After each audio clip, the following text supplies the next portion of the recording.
Episode 81 to 90। अध्याय 81। जिमजम जुपिटीवू। माल रखने के बाद भाड़े के सैनिक अपने खाली समय का आनंद लेने चले गए और व्यापारी अपनी सैन्य शक्ति को फिर से संगठित करने में जुट गए।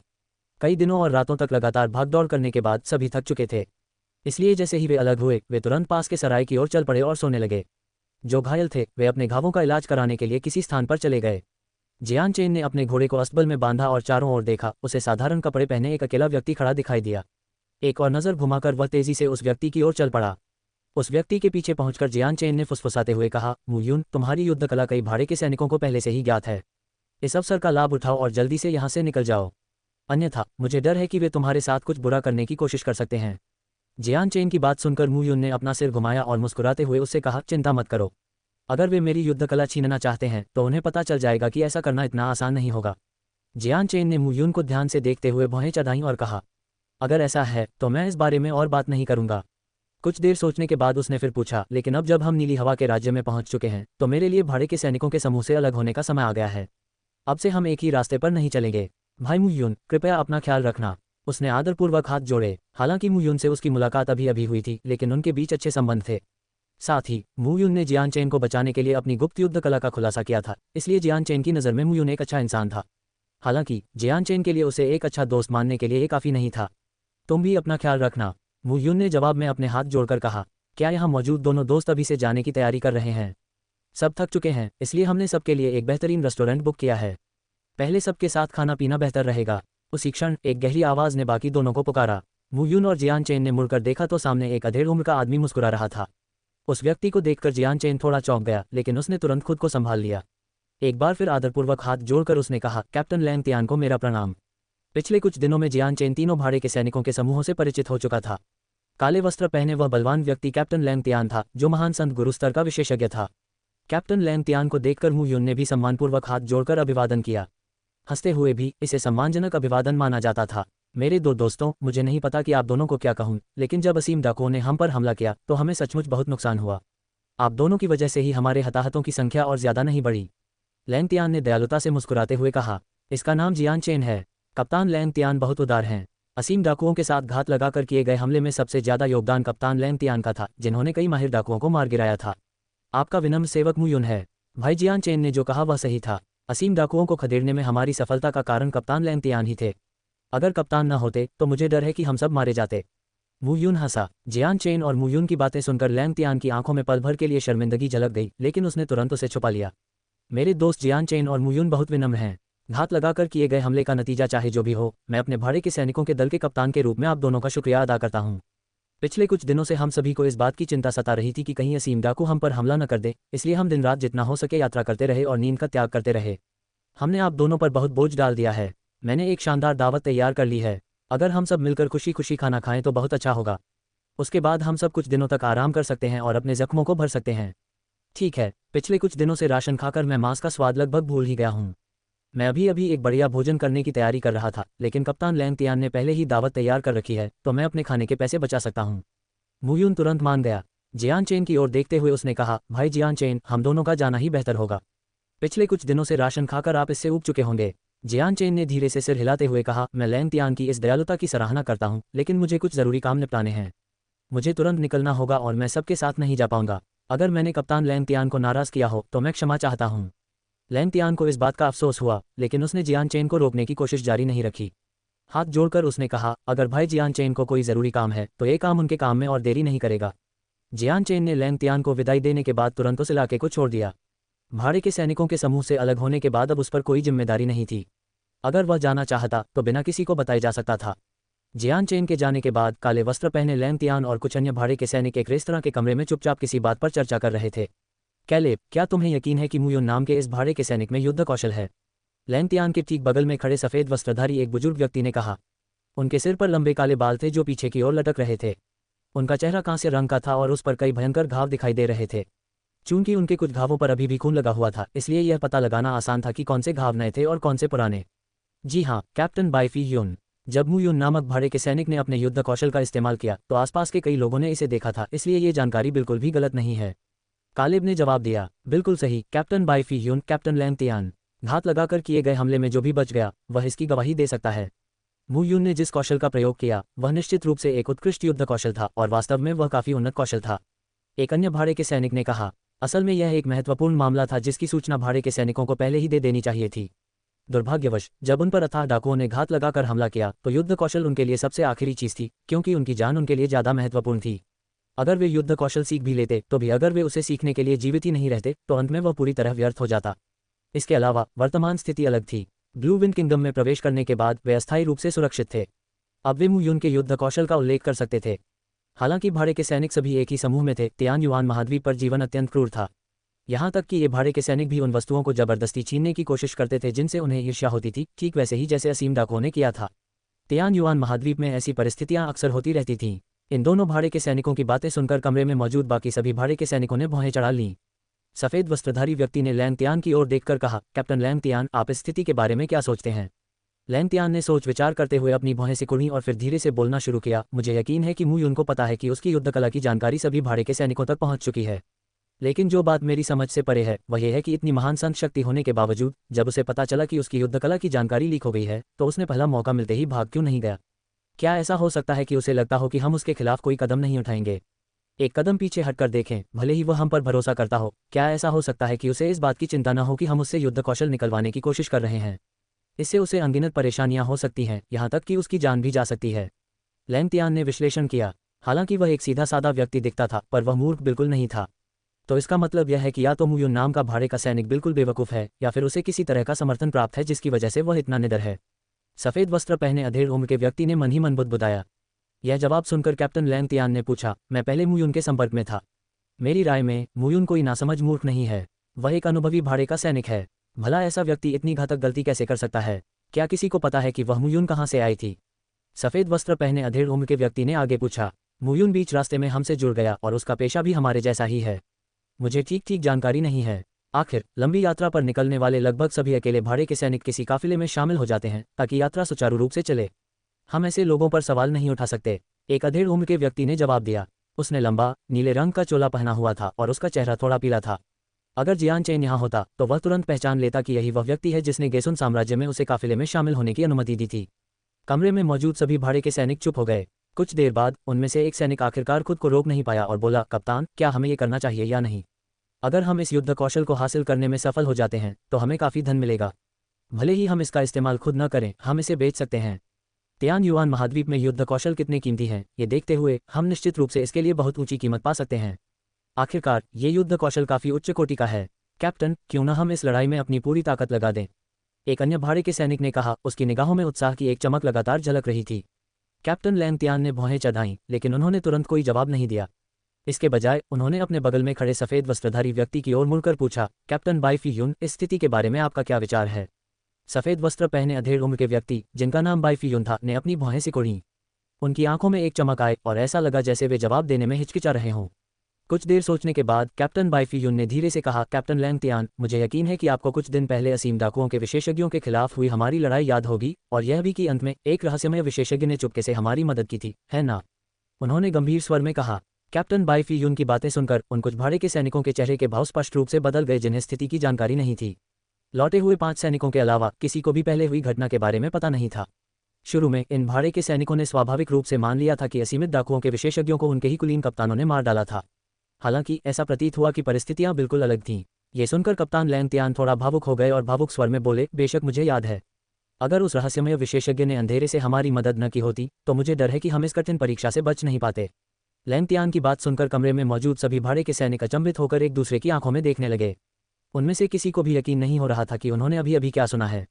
लैंग तियान ने आगे कहा, कैप्टन बाई फी यून, मुझे लगता है कि आपको शक है कि वह रहस्यमय अजनबी और मू यून एक साथ काम कर रहे हैं। बेई फी यून ने सिर हिलाते हुए कहा, अगर मू यून ने उसी समय अपनी युद्ध कला का खुलासा न किया होता जब वह रहस्यमय अजनबी प्रकट हुआ था तो मैं उन दोनों को आपस में नहीं जोड़ पाता। तुम्हारी बातों में दम है, लैंग तियान ने कहा। अगर मू यून सचमुच उस रहस्यमय अजनबी के साथ काम कर रहा है तो हम उस पर कोई कार्रवाई नहीं कर सकते, वरना अगर हमारा सामना उस रहस्यमय अजनबी से हो गया तो हम गंभीर खतरे में पड़ जाएंगे। वह रहस्यमय अजनबी हमें आसानी से खत्म कर सकता है, बाई फी यून ने कहा। यह आदेश भेजो कि मू यून को छुआ तक न जाए और सभी को ऐसा दिखावा करना चाहिए कि उन्होंने कुछ नहीं देखा। Dot dot dot dot dot dot dot. मू यून को विदाई देने के बाद जियान चेन ब्लैक विंड सिटी में टहलने निकल गया। हालांकि यह कोई बड़ा शहर नहीं था, लेकिन ये सीमावर्ती किले के नज़दीक था। इसी कारण शहर के चारों ओर व्यस्त व्यापारियों और यात्रियों के साथ साथ भाड़े के सैनिकों के काफिले भी दिखाई दे रहे थे। भाड़े के सैनिकों के संग से कुछ ही दूरी पर पहुंचकर जियान चेन पास के एक रेस्तरां में चला गया, क्योंकि उसने बहुत दिनों से मांस नहीं खाया था। वह इतने दिनों से भागदौड़ में था कि उसे मांस का स्वाद लगभग याद ही नहीं रहा था। जी भरकर खाने पीने के बाद जियान चेन को एक वेटर उसके कमरे तक ले गया। बिस्तर पर बैठे जियान चेन ने साधना करने के लिए कुछ प्रथम श्रेणी के मॉन्स्टर कोर निकाले। अभी जियान चेन समय बर्बाद नहीं करना चाहता था और धीरे धीरे साधना नहीं करना चाहता था। वह हर एक मॉन्स्टर कोर का उपयोग अपनी साधना में करना चाहता था, ताकि वह इतना शक्तिशाली हो जाए कि हुआयुन संप्रदाय भी उससे डर जाए। तब वह गर्व से अपने परिवार के पास लौट सकेगा। हालांकि वह चुपके से हुआयुन संप्रदाय को बिना पता चले वापस लौट सकता था, लेकिन जियान चेन इतना स्वाभिमानी था कि उसने ऐसा नहीं किया। राक्षसी शरीर के भीतर की ऊर्जा भयावह गति से तेजी से कम हो रही थी और उसके शरीर के हर रोम में समा रही थी। हालांकि जियान चेन उस विशाल ऊर्जा का केवल 1% ही अवशोषित कर सका, जबकि शेष 99% उसके दांत्यान में समा गई। उसके दांत्यान के भीतर की 2 चमकें अथाह गड्ढों की तरह थीं, जो बिना किसी परिवर्तन के सारी ऊर्जा को सोख लेती थीं। अपने दांत्यान पर जियान चेन का कोई नियंत्रण नहीं था, इसलिए वह कुछ खास नहीं कर पा रहा था। हालांकि उसके दांत्यान के भीतर की 2 चमकें सारी ऊर्जा सोख रही थीं, लेकिन जियान चेन को इस बात की खुशी थी कि उसकी ऊर्जा सोखने की गति पहले से कहीं अधिक तेज थी। यहाँ तक कि उसकी साधना की गति भी थोड़ी बढ़ गई थी, जिससे जियान चेन को थोड़ी राहत मिली। अगली सुबह जब सूरज की किरणें जमीन पर पड़ रही थीं, जियान चेन अपनी साधना की नींद से जागा। उसके हाथ में मौजूद प्रथम श्रेणी का मॉन्स्टर कोर पूरी तरह से ऊर्जाहीन था। वह कड़वी हंसी हंसे बिना नहीं रह सका। ये खपत की दर बहुत ज्यादा है। मैंने एक ही रात में 50 प्रथम श्रेणी के मॉन्स्टर कोर इस्तेमाल कर लिए। अगर स्पेस रिंग में मेरे पास कुछ मॉन्स्टर कोर बचे भी हों तो इस दर से वे भी 10 दिनों में खत्म हो जाएंगे। जियान चेन अपने बिस्तर से उठा और अपने पैरों को हिलाने लगा। फिर वह खिड़की के पास गया और मुख्य सड़क पर लगातार चल रहे लोगों को देखने लगा। उसने मन ही मन बुदबुदाया, साधना तो रुक नहीं सकती, लेकिन अगर मेरे पास कोई मॉन्स्टर कोर न हो और मैं सिर्फ विश्वसार को अवशोषित करने पर निर्भर रहूं तो साधना की गति सामान्य गति की सिर्फ 10% ही होगी, जो कि अच्छा परिणाम नहीं होगा। लगता है मुझे अपने मॉन्स्टर कोर को फिर से प्राप्त करने का कोई तरीका सोचना पड़ेगा। जियान चेन कमरे से बाहर निकली और बैठने के लिए खाली मेज ढूंढने के लिए रेस्तरां के निचले तल पर चली गई। ग्राहक जी, आप क्या ऑर्डर करना चाहेंगे?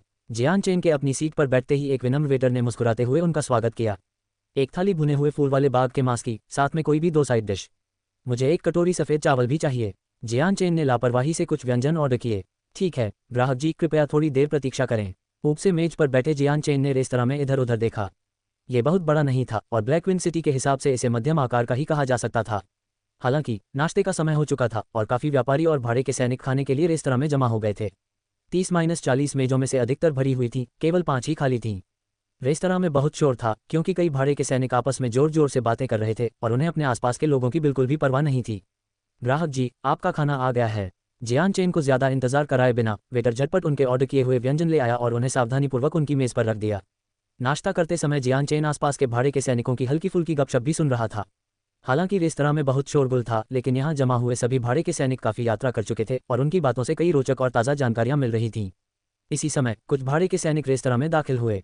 कुल 5 लोग थे, उनमें से 3 20-30 वर्ष के युवक लग रहे थे, जबकि बाकी 2 40 वर्ष के अधेड़ उम्र के लग रहे थे। उन्होंने एक ही तरह के नीले रंग के वस्त्र पहने थे और सीने के सामने एक जैसे चांदी के रंग के प्रतीक चिन्ह लगाए हुए थे। वे सभी एक ही भाड़े के सैनिकों के समूह से थे और उनके प्रतीक चिन्हों को देखकर लगता था कि यह समूह भी निम्न स्तर का नहीं था। 5 लोग एक साथ रेस्टोरेंट में दाखिल हुए। वे सभी बैठने के लिए जगह ढूंढने लगे, लेकिन उस समय रेस्टोरेंट में काफ़ी भीड़ थी और सभी टेबल पहले से ही भरी हुई थीं। कोई भी जगह खाली नहीं थी। कितनी बुरी किस्मत है, ये सोचकर ही लगता है कि अब बैठने की जगह ही नहीं बची है। नीले रंग का चोला पहने एक दुबले पतले कमजोर युवक ने शाप दिया। एक युवक एक तरफ खड़ा था, उसकी निगाहें पूरे रेस्तरां पर घूम रही थीं। अंत में उसकी निगाह उस मेज पर रुकी जिस पर जियान चेन अकेले बैठा था और वह हंसते हुए बोला, गान हो, किसने कहा कि यहाँ और जगह नहीं है? देखो, क्या वहाँ एक खाली मेज नहीं है? अगर हम सब एक ही मेज पर बैठेंगे तो थोड़ी भीड़ तो होगी, लेकिन नामुमकिन नहीं है। जियान चेन के अलावा अभी भी काफ़ी लोग अकेले ही मेजों पर बैठे थे। हालांकि उस समूह के लोग समझ गए थे कि बाकी लोग उनसे झगड़ा करने लायक नहीं हैं। केवल जियान चेन ही पूरी तरह से शक्तिहीन प्रतीत हो रहा था। इसलिए युवक का ध्यान स्वाभाविक रूप से जियान चेन पर केंद्रित हो गया। सभी लोगों की निगाहें सफ़ेद वस्त्र पहने जियान चेन पर टिक गईं। जियान चेन की उम्र 20 वर्ष से कम देखकर वे सब मुस्कुरा उठे। इसके बाद वे पांचों एक साथ अंदर चले गए। जियान चेन के सामने पहुंचते ही गान हो नाम के युवक ने जियान चेन के कंधे पर थपथपाया और आंखों तक न पहुंचने वाली मुस्कान के साथ कहा, युवा मित्र, यह मेज अब हमारी है। बेहतर होगा कि आप दूसरी मेज पर चले जाएं। जियान चेन ने अपनी भौहें सिकुड़ी और सिर उठाया। उसकी निगाहें पांचों के चेहरों पर घूमी। जैसे ही उसके मन में यह बात आई कि वे पांचों वास्तव में उतने शक्तिशाली नहीं हैं, उसका मन तुरंत शांत हो गया और उसने कहा, माफ़ कीजिए, लेकिन मुझे अभी इस मेज़ की ज़रूरत है। जियान चेन परिणामों से बिल्कुल भी नहीं डरता था। हालांकि उनमें से 2 लोग काफ़ी उम्रदराज थे, लेकिन उनकी शक्ति बहुत ज़्यादा नहीं थी। आखिरकार किसी की शक्ति का स्तर केवल उम्र पर निर्भर नहीं करता था। कुछ लोग असाधारण प्रतिभा के धनी थे और कम उम्र में ही शीर्ष स्तर के विशेषज्ञ बन गए थे। वहीं दूसरी ओर कुछ साधारण लोग अपना पूरा जीवन आध्यात्मिक हथियारों को विकसित करने और संत बनने की राह में असमर्थ रहते थे। गान हो का चेहरा उतर गया और उसने ठंडे स्वर में जियान चेन को घूरते हुए कहा, बदमाश, टोस्ट को मना मत करो, वरना तुम्हें जुर्माने के तौर पर शराब पीनी पड़ेगी। अगर तुम समझदार हो तो अभी मेरी नज़रों से दूर हो जाओ। टेल नोट: जब तक कोई काम करने के लिए मजबूर न किया जाए तब तक उसे करने में संकोच न करें। हालांकि जियान चेन की स्थिति स्वाभाविक रूप से रेस्तरां में मौजूद अन्य लोगों का ध्यान आकर्षित कर रही थी, लेकिन तियान युआन महाद्वीप पर ऐसी घटनाएं अक्सर होती रहती थीं और यह कोई नई बात नहीं थी। इसलिए सभी लोग इस स्थिति को ऐसे देख रहे थे मानो कोई शो देख रहे हों और किसी का भी मदद करने का इरादा नहीं था। अध्याय 83: रेगिस्तानी भाड़े के सैनिकों का समूह। गान हाओ की बातें सुनकर जियान चेन का पहले का उदासीन चेहरा अचानक गुस्से से भर गया। हालांकि जियान चेन इस समय काफी कमजोर था, लेकिन इसका मतलब यह नहीं था कि वह आसानी से डर जाता था। अपनी चॉपस्टिक को धीरे से नीचे रखते हुए जियान चेन के होंठ धीरे धीरे हिलते हुए बोले, तुम्हारे पास जो मामूली संख्या है उससे मुझे इस मेज से हटने का कोई अधिकार नहीं है। इस जवाब पर गान हो एक पल के लिए स्तब्ध रह गया, फिर उसने जियान चेन पर ठंडी मुस्कान बिखेरी। उसकी आंखों में खुलेआम हत्या का इरादा झलक रहा था। ऐसा लग रहा था कि जियान चेन को दया का मतलब नहीं पता। गान हो उसे सबक सिखाने में जरा भी संकोच नहीं करेगा। गान हो को जियान चेन का कमजोर शरीर और उसकी कम उम्र देखकर ऐसा लग रहा था जैसे वह कोई कुशल व्यक्ति नहीं है। बच्चे, तुम्हें दया का असली मतलब नहीं पता तो क्यों न भाई गान हो से सबक सीख लो। याद रखना। उसने तुरंत अपना हाथ जियान चेन के चेहरे की ओर बढ़ाया। उसका हाथ इतनी तेजी से चला कि पहुंचने से पहले ही जियान चेन के बालों पर जोरदार हवा का झोंका लगा। इससे पता चलता है कि गान हो के हाथ में जरा भी ताकत की कमी नहीं थी। जियान चेन की आंखों में खतरनाक चमक आ गई और उसने अपने दाहिने हाथ से चॉपस्टिक पकड़ी और गान हो की फैली हुई हथेली में वार कर दिया। जियान चेन का दाहिना हाथ इतनी तेजी से चला कि कोई उसकी हरकत देख ही नहीं पाया। गान हो के कुछ प्रतिक्रिया करने से पहले ही जियान चेन का दाहिना हाथ उसकी हथेली से टकरा गया। सबने बस इतना देखा कि जियान चेन की चॉपस्टिक गान हो की हथेली में गहराई तक घुस गई, मानो गर्म धातु का चाकू मक्खन को काट रहा हो। हथेली में हो रहे तीव्र दर्द से गान हो बुरी तरह रोने लगा और उसने अपने घायल हाथ को पकड़ लिया। उसकी चीखें पूरे रेस्तरां में गूंज उठीं, जिससे सभी को उसकी आवाज़ साफ सुनाई दी। इसके तुरंत बाद रेस्तरां में सन्नाटे की आवाज़ें गूंज उठीं। जो कुछ हुआ वह उनकी उम्मीदों से बिल्कुल अलग था, जिससे सभी लोग आश्चर्य से जियान चेन की ओर देखने लगे। हालांकि जो लोग थोड़े अधिक सतर्क थे उन्होंने देखा कि जियान चेन ने एक ही चॉपस्टिक से गान हो के हाथ में वार कर दिया। उनके चेहरे गंभीर और कठोर हो गए। जियान चेन की ओर देखने वाले लोगों के भाव भी थोड़े बदल गए। उनमें से कई लोगों के चेहरे पर गहरा सदमा झलक रहा था। किसी के हाथ में लकड़ी की पतली सी छड़ी से वार करने के लिए किसी व्यक्ति में कितनी ताकत होनी चाहिए? कम से कम रेस्टोरेंट में तो कोई भी ऐसा कारनामा नहीं कर सकता। गान हो पर चाकू से वार करने के तुरंत बाद जियान चेन ने अपने दाहिने पैर से जोरदार प्रहार किया और गान हो की छाती पर जा लगा। इस प्रहार से गान हो का कमजोर शरीर 3 मीटर पीछे जा गिरा और एक मेज से टकराकर दयनीय रूप से जमीन पर गिर पड़ा। उस मेज पर बैठे भाड़े के सैनिक तुरंत झगड़े से बचने के लिए वहां से चले गए। हालांकि जियान चेन बुरा नहीं दिखता था, लेकिन उसकी ताकत और जिस क्रूरता से उसने चीजों को संभाला उससे रेस्तरां में मौजूद कई लोग डर गए। इस प्रदर्शन के बाद उस मेज पर खाना खा रहे कुछ भाड़े के सैनिकों ने स्वाभाविक रूप से इतनी छोटी सी बात पर जियान चेन को नाराज करने की हिम्मत नहीं की। गन हाओ की मौत देखकर उसके साथ आए बाकी 4 भाड़े के सैनिक अविश्वास से देखने लगे। हालांकि बाद में उनके चेहरे के भाव सामान्य हो गए, लेकिन उन्होंने ठंडे जानलेवा इरादे से भरी निगाहों से जियान चेन को देखा। रेगिस्तानी भाड़े के सैनिकों से पंगा लेने की सोचकर लगता है कि तुम जीने से तंग आ चुके हो, एक युवक ने गुस्से से चिल्लाते हुए कहा। उसके हाथ में एक विशाल तलवार प्रकट हुई और वह तुरंत जियान चेन की ओर झपटा। जियान चेन ने हल्की सी मुस्कान बिखेरी और फिर धीरे से नाक से कुड़ी।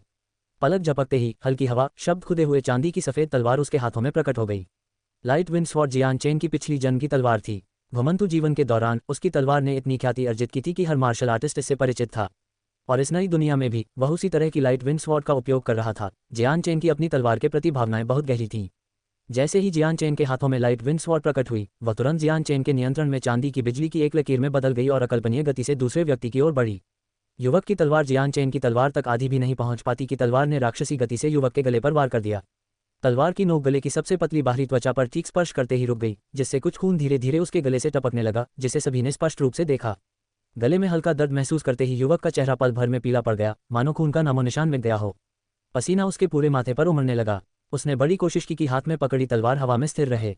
उसका शरीर एकदम स्थिर हो गया था, मानो वह 1 इंच भी हिलने की हिम्मत न कर रहा हो। युवक का चेहरा ऐसा लग रहा था मानो कोई रहस्यमय शक्ति उसे वहीं रोके हुए हो। ये देखकर कि युवक के गले पर चांदी की तलवार कब प्रकट हुई, किसी को पता नहीं चला और उनके आसपास का शोरगुल एक अजीब सी खामोशी में बदल गया। सबकी आंखें फटी रह गईं जब उन्होंने जियान चेन को अपनी हल्की हवा की तलवार चलाते देखा। किसी को विश्वास नहीं हो रहा था कि अभी अभी क्या हुआ है। जहां तक इस बात का सवाल है कि तलवार युवक के गले तक कैसे पहुंची, रेस्तरां में मौजूद केवल 2 या 3 लोगों ने ही तलवार को हवा में उड़ते हुए देखा था। वहां मौजूद अधिकांश लोग चांदी की चमक भी नहीं देख पाए थे और उन्होंने केवल तलवार की नोक को युवक के गले के सामने प्रकट होते हुए देखा था। ऐसा लग रहा था मानो समय थम गया हो, सबने अपनी सांसें थाम ली थीं। थोड़ी देर बाद रेस्तरां की खामोशी को तोड़ते हुए सबकी ठंडी सांसें सुनाई देने लगीं। उस समय सब लोग आश्चर्य भरी निगाहों से जियान चेन को देख रहे थे। तलवार की नोक पर बंधक बनाए गए युवक ने हिलने की हिम्मत नहीं की। उसे डर था कि अगर वह हिला तो तलवार उसके गले में घुस जाएगी। मेरे साथी, कृपया अपना हाथ रोकें। हम रेगिस्तानी भाड़े के सैनिकों का हिस्सा हैं और यह हमारी गलती है। आशा है कि आप हमारे साथी को जाने देंगे। एक अधेड़ उम्र के व्यक्ति ने संयम से बोलते हुए ईमानदारी से भरे चेहरे के साथ यह बात कही। ये सुनकर जियान चेन की निगाह बोलने वाले अधेड़ उम्र के व्यक्ति की ओर घूम गई। कुछ पल की झिझक के बाद उसने धीरे से अपने हाथ में पकड़ी हुई लाइट विंड स्वॉर्ड को नीचे किया और युवक से कहा, यहाँ से दफा हो जाओ। जियान चेन की बात सुनकर तलवार की नोक पर पकड़े गए युवक ने एक पल के लिए गुस्से भरी निगाहों से उसे घूरा, लेकिन चूंकि वह अभी अभी एक बड़े हादसे से बाल बाल बचा था, इसलिए उसने एक शब्द भी बोलने की हिम्मत नहीं की। जैसे ही जियान चेन की निगाहें ठंडी निगाहों से उन पर पड़ी, लाइट विंड स्वॉर्ड उसके हाथों से गायब हो गई। फिर उसने एक सोने का सिक्का निकाला और मेज पर रख दिया।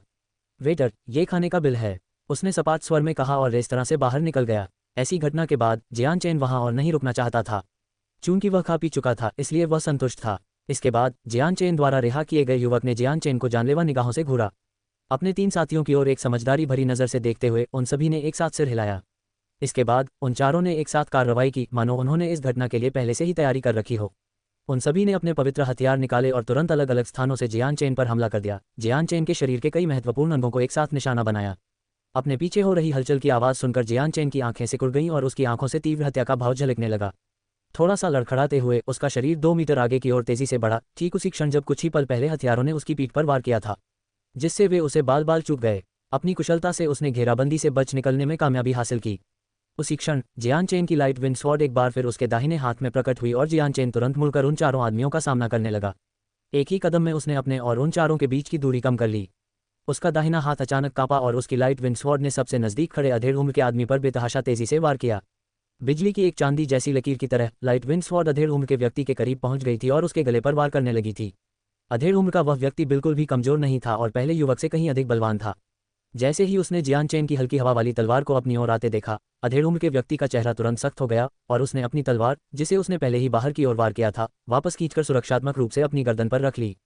टिंग! जैसे ही अधेड़ उम्र के व्यक्ति ने ये क्रिया पूरी की, लाइट विंड स्वॉर्ड की नोक ने उसकी तलवार के सपाट हिस्से को भेद दिया, जिससे एक धातुई ध्वनि उत्पन्न हुई। उसकी तलवार के सपाट हिस्से पर एक छोटा हल्का निशान बन गया। अपनी तलवार को अवरुद्ध होते देख जियान चेन ने व्यंग्य किया और उसकी आंखों में एक बार फिर चमक आ गई। अगले ही पल लाइट विंड स्वॉर्ड की धार से एक धुंधली सी रोशनी फूट पड़ी। देखने में ये बहुत शक्तिशाली नहीं लग रही थी, लेकिन असल में यह अपनी तीक्ष्णता को छिपा रही थी। हालांकि रेस्तरां में मौजूद कोई भी उस छिपी हुई शक्ति को महसूस नहीं कर सका और जब जियान चेन ने आगे कदम बढ़ाया तो उसने हवा में ही अपने शरीर को घुमाकर एक क्षैतिज घूर्णन रेखा बना ली। उसकी लाइट विंड स्वॉर्ड भी तेज गति से घूमने लगी और स्वॉर्ड जी की शक्ति से और भी अधिक शक्तिशाली होकर आगे बढ़ गई।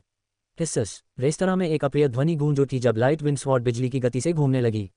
उस प्रचंड शक्ति ने आदमी की तलवार में 2 उंगली जितना चौड़ा छेद कर दिया, जैसे गर्म चाकू मक्खन में से निकलता है, और तलवार में एक गहरा गड्ढा बना दिया।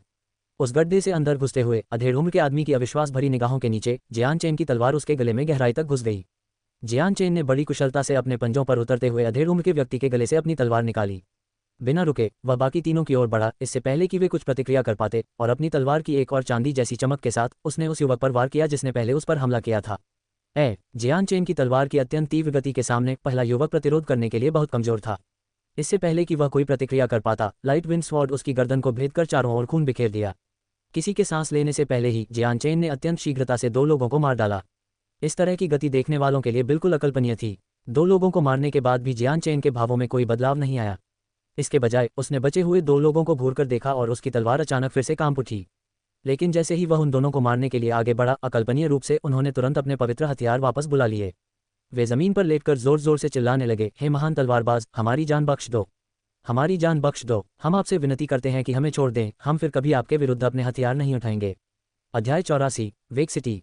बचे हुए 2 भाड़े के सैनिकों को इस तरह व्यवहार करते देख रेस्तरां में मौजूद सभी लोग स्तब्ध रह गए। कुछ ही देर बाद उनके चेहरे पर जैसा सोचा था वैसा ही हुआ वाला भाव आ गया। तियान युआन महाद्वीप में हर तरह के लोग थे। कुछ अपनी गलतियों को स्वीकार करने के बजाय अपनी जान गंवाना पसंद करते थे। वहीं कुछ ऐसे भी थे जो अपनी जान बचाने के लिए बेताब रहते थे और मौत से डरते थे। ये लोग अपनी जान को खतरा होने पर अपने भाइयों और यहाँ तक कि अपने दोस्तों को भी बेच देते थे। जियान चेन ने धीरे से अपनी तलवार नीचे की, तलवार की नोक अब जमीन की ओर थी। अपनी जान की भीख मांग रहे दोनों लोगों को ठंडी निगाहों से देखते हुए जियान चेन की भौहें तन गईं और उसने उन दोनों को घृणा से देखा। इस तरह मौत से डरने वाले लोगों को देखकर उसे घिन आती थी। जियान चेन को अपनी तलवार नीचे करते देख प्रणाम कर रहे दोनों भाड़े के सैनिकों को लगा कि वह उन्हें जाने दे रहा है और वे राहत की सांस लेकर मुस्कुराए। लेकिन उनकी खुशी ज्यादा देर तक टिक नहीं पाई। तभी एक शब्द ने उनके चेहरे से मुस्कान गायब कर दी। मैंने तुम्हें पहले ही जाने दिया था, लेकिन अफसोस कि तुमने इसे महत्व नहीं दिया। क्षमा करने का समय समाप्त हो गया है। जियान चेन के मुंह से ठंडी और उदासीन आवाज निकली। जैसे ही उसने बोलना समाप्त किया, उसका दाहिना हाथ अचानक हरकत में आया और एक धुंधली परछाई की तरह प्रकट हुआ। तुरंत ही अत्यंत गति से आगे बढ़ते हुए लाइट विंड स्वॉर्ड एक चांदी की लकीर में बदल गई और दोनों लोगों को भेद दिया। लाइट विंड स्वॉर्ड इतनी तेजी से चला कि दोनों लोगों को प्रतिक्रिया करने का मौका ही नहीं मिला। उनके गले पर धीरे से वार करते हुए छोटे छोटे घाव दिखाई दिए और बड़ी मात्रा में खून बहने लगा, जिससे उनके गले लाल हो गए। अगर जियान चेन के उन्हें मार डालने की इच्छा के बावजूद वे दोनों भाड़े के सैनिक विरोध करना चाहते तो उसे थोड़ी और मेहनत करनी पड़ती, और शायद किस्मत अच्छी होती तो वे जियान चेन से बच भी सकते थे। दुर्भाग्य से वे जियान चेन की ताकत से पहले ही भयभीत हो चुके थे, जिसका प्रमाण तब मिला जब उसने बिजली की गति से उनके दोनों साथियों को मार डाला। इससे भागने या विरोध करने का उनका सारा विचार ही खत्म हो गया और जियान चेन के लिए उन्हें मारना आसान हो गया। उन दोनों को आसानी से मार गिराने के बाद जियान चेन ने मुड़कर अंतिम भयभीत भाड़े के सैनिक को देखा। प्रकाश की एक चमकती किरण की तरह लाइट विंड स्वॉर्ड ने उसकी गर्दन पर भी वार किया। डेजर्ट मर्सिनरीज के 5 सदस्यों को जियान चेन ने 1 दर्जन बार सांस लेने से पहले ही मार डाला था। जियान चेन ने 5 मौतों पर कोई प्रतिक्रिया नहीं दी, बल्कि उसने अपने स्पेस बेल्ट से कुछ सोने के सिक्के निकाले और मेज पर रख दिए। ये सोने के सिक्के तुम्हारे लिए हैं, ताकि तुम इस जगह की सफाई कर सको। इतना कहकर जियान चेन आराम से रेस्तरां से निकल गया। तियान युआन महाद्वीप एक क्रूर जगह थी जहां झगड़े और हत्याएं आम बात थीं। इसलिए हत्या एक आम बात थी जिससे हर कोई वाकिफ था। भले ही रेस्टोरेंट में हत्या हो गई हो, दूसरे ग्राहकों को कोई फर्क नहीं पड़ता था। जब तक वे इसमें शामिल नहीं होते, वे इसे एक तमाशा समझते थे और इससे उनकी भूख पर कोई असर नहीं पड़ता था। बाकी ग्राहक जियान चेन को जाते हुए देखते रहे और पूरे रेस्टोरेंट में एक अजीब सी खामोशी छा गई। इस समय हर कोई अपने खाने के बारे में भूल चुका था और बस जियान चेन को भूल रहा था, फिर उन 5 मरे हुए भाड़े के सैनिकों को। उन्हें विश्वास नहीं हो रहा था कि इस रेस्टोरेंट में अभी अभी क्या हुआ था। कुछ देर तक रेस्तरां में अजीब सी खामोशी छाई रही, फिर प्रशंसा की एक गहरी आह सुनाई दी। क्या तेज तलवार थी! वे प्रतिक्रिया भी नहीं कर पाए। और उसका नियंत्रण कितना सटीक था! मैंने तियान युआन महाद्वीप में कई वर्षों तक यात्रा की है और ऐसा पहले कभी नहीं देखा। नीले वस्त्र पहने एक अधेड़ उम्र के व्यक्ति ने कहा। वह उन कुछ लोगों में से एक था जो जियान चेन की गतिविधियों को देख पाए थे। वह आदमी देखने में काफी जवान लग रहा था, फिर भी काफी ताकतवर था। उसकी हरकतें भी बेहद क्रूर थीं और उसका हर वार जानलेवा था। अगर वह किसी बड़े कबीले से नहीं है तो उसके पास जरूर कोई बेहतरीन गुरु होगा जो उसे प्रशिक्षण दे रहा होगा। मुझे उसका नाम तो नहीं पता, लेकिन उसकी ताकत को देखते हुए अगर वह मेरे भाड़े के सैनिकों के समूह में शामिल हो जाए तो अच्छा होगा। अगर वह शामिल हो जाता है तो मेरे समूह की ताकत बढ़ जाएगी, एक पुरुष ने कहा। एक अन्य युवक ने उसके जवाब में कहा, इसके बारे में सपने में भी मत सोचो। वह तुमसे बहुत छोटा दिखता है, फिर भी उसमें इतनी ताकत है। ऐसे लोगों का बैकग्राउंड साधारण नहीं होता। हम तो बस एक छोटा सा भाड़े का दस्ता हैं। ऐसे माहिर को अपनी तरफ आकर्षित करने का हमारे पास कोई मौका ही नहीं है। इतना ही नहीं, उसने अभी अभी रेगिस्तानी भाड़े के सैनिकों में से 5 को मार डाला है। उनका दस्ता इस अपराध को आसानी से बर्दाश्त नहीं करेगा। इसलिए अगर हम उसे अपने दस्ते में शामिल करने में कामयाब भी हो जाते हैं तो भी संभव है कि हम बड़ी मुसीबत मोल ले लें। आखिर हम तो ताकतवर 1000 सैनिकों वाले रेगिस्तानी भाड़े के सैनिकों के मुकाबले बेहद छोटे और कमजोर दस्ते हैं। रेस्तरां से निकलने के बाद जियान चेन कुछ कारवां की सुरक्षा के लिए मिशन की तलाश में भाड़े के सैनिकों के संग में पहुंचा। चूंकि सभी कारवां पास के शहरों में जा रहे थे, इसलिए जियान चेन अपने कम भाड़े के सैनिक स्तर के बावजूद इन मिशनों को स्वीकार कर सकता था। वेक सिटी एक तृतीय श्रेणी का शहर था, लेकिन अपनी इस श्रेणी के बावजूद इसकी दीवारें प्रथम श्रेणी के शहर के समान मजबूत थीं। इसका कारण ये था कि पास की पर्वत श्रृंखला में कई शक्तिशाली जादुई जीव रहते थे। ये जादुई जीव अक्सर शहर पर सीधा हमला कर देते थे, इसलिए वेक सिटी भले ही बहुत बड़ा न हो और उसे केवल तृतीय श्रेणी का ही माना जा सकता हो, फिर भी नागरिकों ने इन जादुई जीवों से खुद को बचाने के लिए एक असाधारण रूप से मजबूत और सुरक्षित दीवार का निर्माण किया था। दोपहर होते होते तेज धूप निकलने लगी और उस तीव्र रोशनी के कारण कोई भी अपना सिर ऊपर नहीं उठा पा रहा था। सड़क पर मौजूद कई भाड़े के सैनिकों ने सूरज की किरणों से अपनी आंखों को जलने से बचाने के लिए आंखें सिकुड़नी शुरू कर दी थीं। वेक सिटी के बाहर 200-300 लोगों का एक कारवां समूह धीरे धीरे शहर के द्वार की ओर बढ़ रहा था। ये मौसम भाड़ में जाए, इतनी गर्मी क्यों है? लोग इस गर्मी में कैसे जीवित रह सकते हैं? कारवां समूह के भीतर एक तारानकन वर्षीय बच्चे ने जोर से गाली दी। अपनी पानी की बोतल पकड़कर वह बेरहमी से उसे गटकने लगा। प्यास से व्याकुल व्यक्ति से कुछ ही दूरी पर साधारण वस्त्र पहने एक युवक सफेद घोड़े पर शांत चेहरे के साथ बैठा था, मानो वह सो रहा हो। वह युवक दिखने में काफी साधारण था और उसकी शक्ल सूरत भी बहुत सामान्य थी। उसकी शक्ल देखकर लगता था कि उसकी उम्र लगभग 20 साल होगी। तेज धूप के बावजूद ये युवक कपड़ों में लिपटा हुआ था। कपड़ा बहुत मोटा नहीं था, लेकिन फिर भी एक सामान्य व्यक्ति इतनी गर्मी सहन नहीं कर पाता। सबसे आश्चर्यजनक बात यह थी कि युवक के माथे पर पसीने की एक बूंद भी नहीं थी। काफिले में मौजूद भाड़े के सैनिकों और व्यापारियों की तुलना में, जिनके या तो धड़कते शरीर थे या वे बुरी तरह पसीना बहा रहे थे, इस युवक का रूप स्पष्ट रूप से विचित्र था। हालांकि कई भाड़े के सैनिकों और व्यापारियों ने युवक की ओर अजीब निगाहों से देखा, लेकिन उन्होंने उससे बातचीत शुरू करने का प्रयास नहीं किया। ये युवक जियान चेन था। जियान चेन ने धीरे धीरे अपनी आंखें खोली और सामने खड़ी विशाल शहर की दीवार को उदासीनता से देखा। पिछले 2 दिनों के सफर में वह काफिले के पीछे पीछे चलते हुए आखिरकार वेक सिटी पहुंच गया था। जियान चेन ने वेक सिटी को खास तौर पर चुना था क्योंकि यह उसके रहने के लिए एक अच्छी जगह थी। उसने कुछ समय के लिए वेक सिटी में रहने की योजना बनाई थी। इस तरह वह पास की जादुई पशु पर्वत श्रृंखला से प्राप्त दानव कोर की मदद से अपनी शक्ति को एक नए स्तर तक बढ़ा सकेगा। अध्याय 85 जादुई जानवरों की पर्वत श्रृंखला में अकेले जाना। काफिले को वेक सिटी तक सफलतापूर्वक पहुंचाने के बाद जियान चेन काफिले से उतरकर सीधे भाड़े के सैनिकों के संघ की ओर चल पड़ा ताकि कार्य पूरा होने का पंजीकरण करा सके। इससे उसे थोड़ी प्रतिष्ठा और कुछ धनराशि प्राप्त हुई। वेक सिटी जादुई जीव पर्वत श्रृंखला के इतने करीब होने के कारण यहाँ विश्राम करने के लिए रुकने वाले भाड़े के सैनिकों की संख्या अन्य किसी भी शहर की तुलना में कहीं अधिक थी। इनमें से अधिकांश भाड़े के सैनिकों की नज़र यहाँ की अनुकूल जीवन स्थितियों पर थी और वे यहाँ लंबे समय तक रहना पसंद करते थे। जादुई जीव पर्वत श्रृंखला में प्रवेश करना और पैसे के बदले जादुई जीवों का शिकार करना उनके लिए बेहद सुविधाजनक था। जादुई जीवों का शिकार करना काफिलों की सुरक्षा करने से कहीं अधिक खतरनाक था, फिर भी यह एक बेहद लाभदायक काम था। प्रतिदिन कई लोग जादुई जीवों के हमले में अपनी जान गंवाते थे, लेकिन क्योंकि दानवों के मूल अंगों का मूल्य बहुत अधिक था और उनकी मांग भी बहुत अधिक थी, इसलिए कई भाड़े के सैनिक जादुई जीवों के शिकार से होने वाले मुनाफे के लिए अपनी जान जोखिम में डालने को तैयार रहते थे। आखिरकार तियान युआन महाद्वीप में मॉन्स्टर कोर बेहद कीमती थे। चूंकि लगभग हर किसी को इनकी आवश्यकता होती थी, इसलिए इनकी मांग बहुत अधिक थी। मॉन्स्टर कोर प्राप्त करने के बाद वे सीधे इनमें निहित ऊर्जा को अवशोषित करके अपनी साधना की गति को तेज कर सकते थे। इसके अलावा भले ही कोई व्यक्तिगत रूप से इनका उपयोग न करे, फिर भी इन्हें आसानी से अच्छी खासी रकम में बेचा जा सकता था। भाड़े के सैनिकों के संघ में बहुत शोर था क्योंकि वहां बहुत सारे भाड़े के सैनिक मौजूद थे। इतने बड़े संघ में सैकड़ों लोग थे। अधिकांश पुरुषों के धड़ नंगे थे और उनकी मजबूत काया उनकी नंगी मांसपेशियों से साफ दिखाई दे रही थी। ऐसा लग रहा था मानो वे अपनी ताकत का प्रदर्शन करने के लिए अपने शरीर को दिखा रहे हों। भीषण गर्मी और खराब वेंटिलेशन व्यवस्था के कारण पसीने की दुर्गंध हवा में फैल गई और नाक पर तीखा प्रहार करने लगी। इस दुर्गंध का अनुभव बहुत कम करने वाले जियान चेन ने भौहें सिकोड़ ली और हल्के से अपनी नाक दबा ली। भाड़े के सैनिकों के संघ को छोड़ने के बाद जियान चेन ने अपनी आपूर्ति फिर से भरने के लिए शहर का चक्कर लगाया। उसने जादुई पशु पर्वत श्रृंखला का नक्शा खरीदा और फिर सीधे वेक सिटी से निकल पड़ा। चिलचिलाती धूप में वह अकेले ही जादुई पशु पर्वत श्रृंखला की ओर आगे बढ़ा। जादुई जानवरों की पर्वत श्रृंखला वेक शहर से लगभग 30 किलोमीटर दूर थी। घोड़े पर सवार होकर पहाड़ों की ओर तेजी से बढ़ते हुए जियान चेन आखिरकार 2 घंटे बाद जादुई जानवरों की पर्वत श्रृंखला के किनारे पर पहुंच गया। जादुई जीव पर्वत श्रृंखला की सीमा पर एक घना जंगल फैला हुआ था और जंगल के भीतर एक विशाल पर्वत श्रृंखला थी। इस पर्वत श्रृंखला में अनेक जादुई जीव रहते थे। अंदर का वातावरण भी बेहद दुर्गम था और मानचित्र में जादुई जीव पर्वत श्रृंखला के विवरण के अनुसार जंगल में अनगिनत विषैले सांप और कीड़े मकोड़े मौजूद थे। इतना ही नहीं, चारों ओर दलदल भी फैले हुए थे और यदि कोई सावधान न रहे तो उसमें धंस सकता था। किसी साथी की सहायता के बिना अपनी जान बचाकर निकलना बेहद मुश्किल था। कहावत है कि भाग्य और खतरा साथ साथ चलते हैं, इसलिए जादुई जीवों की पर्वत श्रृंखला में जहां कई खतरे थे वहीं खजाना भी छिपा था। जादुई जीव अक्सर आपस में लड़ते रहते थे, इसलिए उनकी मृत्यु के बाद उनके आंतरिक अंग सुरक्षित रह जाते थे। अगर किसी का भाग्य अच्छा हो तो उसे कुछ ऐसे जादुई जीवों के शव मिल सकते हैं जिनमें अभी भी आंतरिक अंग मौजूद हों और उन्हें इकट्ठा किया जा सकता है, लेकिन इसकी संभावना बहुत कम थी। मॉन्स्टर कोर का इस्तेमाल जादुई जीव भी कर सकते थे, लेकिन सबसे निचले दर्जे के जादुई जीवों को यह नहीं पता था कि इसका इस्तेमाल किया जा सकता है या नहीं और वे केवल अपनी सहज प्रवृत्ति पर ही काम करते थे। जियान चेन अपने घोड़े पर बैठा था, उसका सिर सामने के हरे भरे जंगल की ओर था। आज से यह जंगल मेरा प्रशिक्षण मैदान होगा जहां मैं कुछ अनुभव प्राप्त करूंगा। घोड़े से उतरकर उसने धीरे से उसके सिर पर हाथ फेरा और इस बात की परवाह किए बिना कि कई दिनों से उसके साथ रहा घोड़ा उसकी बात समझ पा रहा है या नहीं, उसने कहा, जाओ अब तुम आज़ाद हो, जहां चाहो जाओ। इसके बाद जियान चेन मुड़ा और जंगल की ओर चल पड़ा। हिनहिनाहट। उसके पीछे चल रहे घोड़े ने जमीन पर जोर से पैर पटका और मानो वह जियान चेन को अलविदा कह रहा हो। Dot dot dot dot dot dot.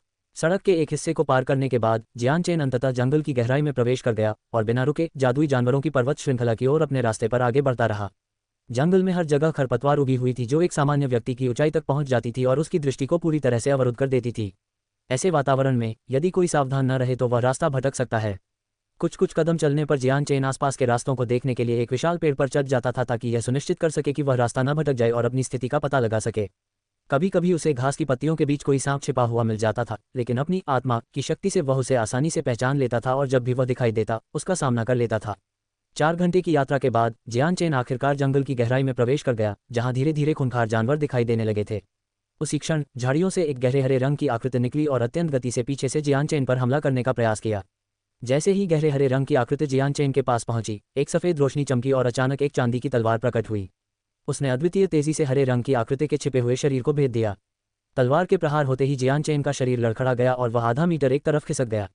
उसके हत्ते ही एक हल्की सी धमाके की आवाज सुनाई दी और गहरे हरे रंग की आकृति वहीं गिर पड़ी जहां जियान चेन अभी खड़ा था। अब जाकर उसे साफ साफ दिखाई दिया कि गहरे हरे रंग की आकृति एक जानवर थी जो तेंदुए जैसी दिखती थी। उसकी गर्दन खून से लथपथ थी और उसके गहरे घाव से लगातार खून बह रहा था। जियान चेन की निगाह जमीन पर पड़े तेंदुए जैसे जानवर पर पड़ी। फिर वह जंगल में आगे बढ़ गया।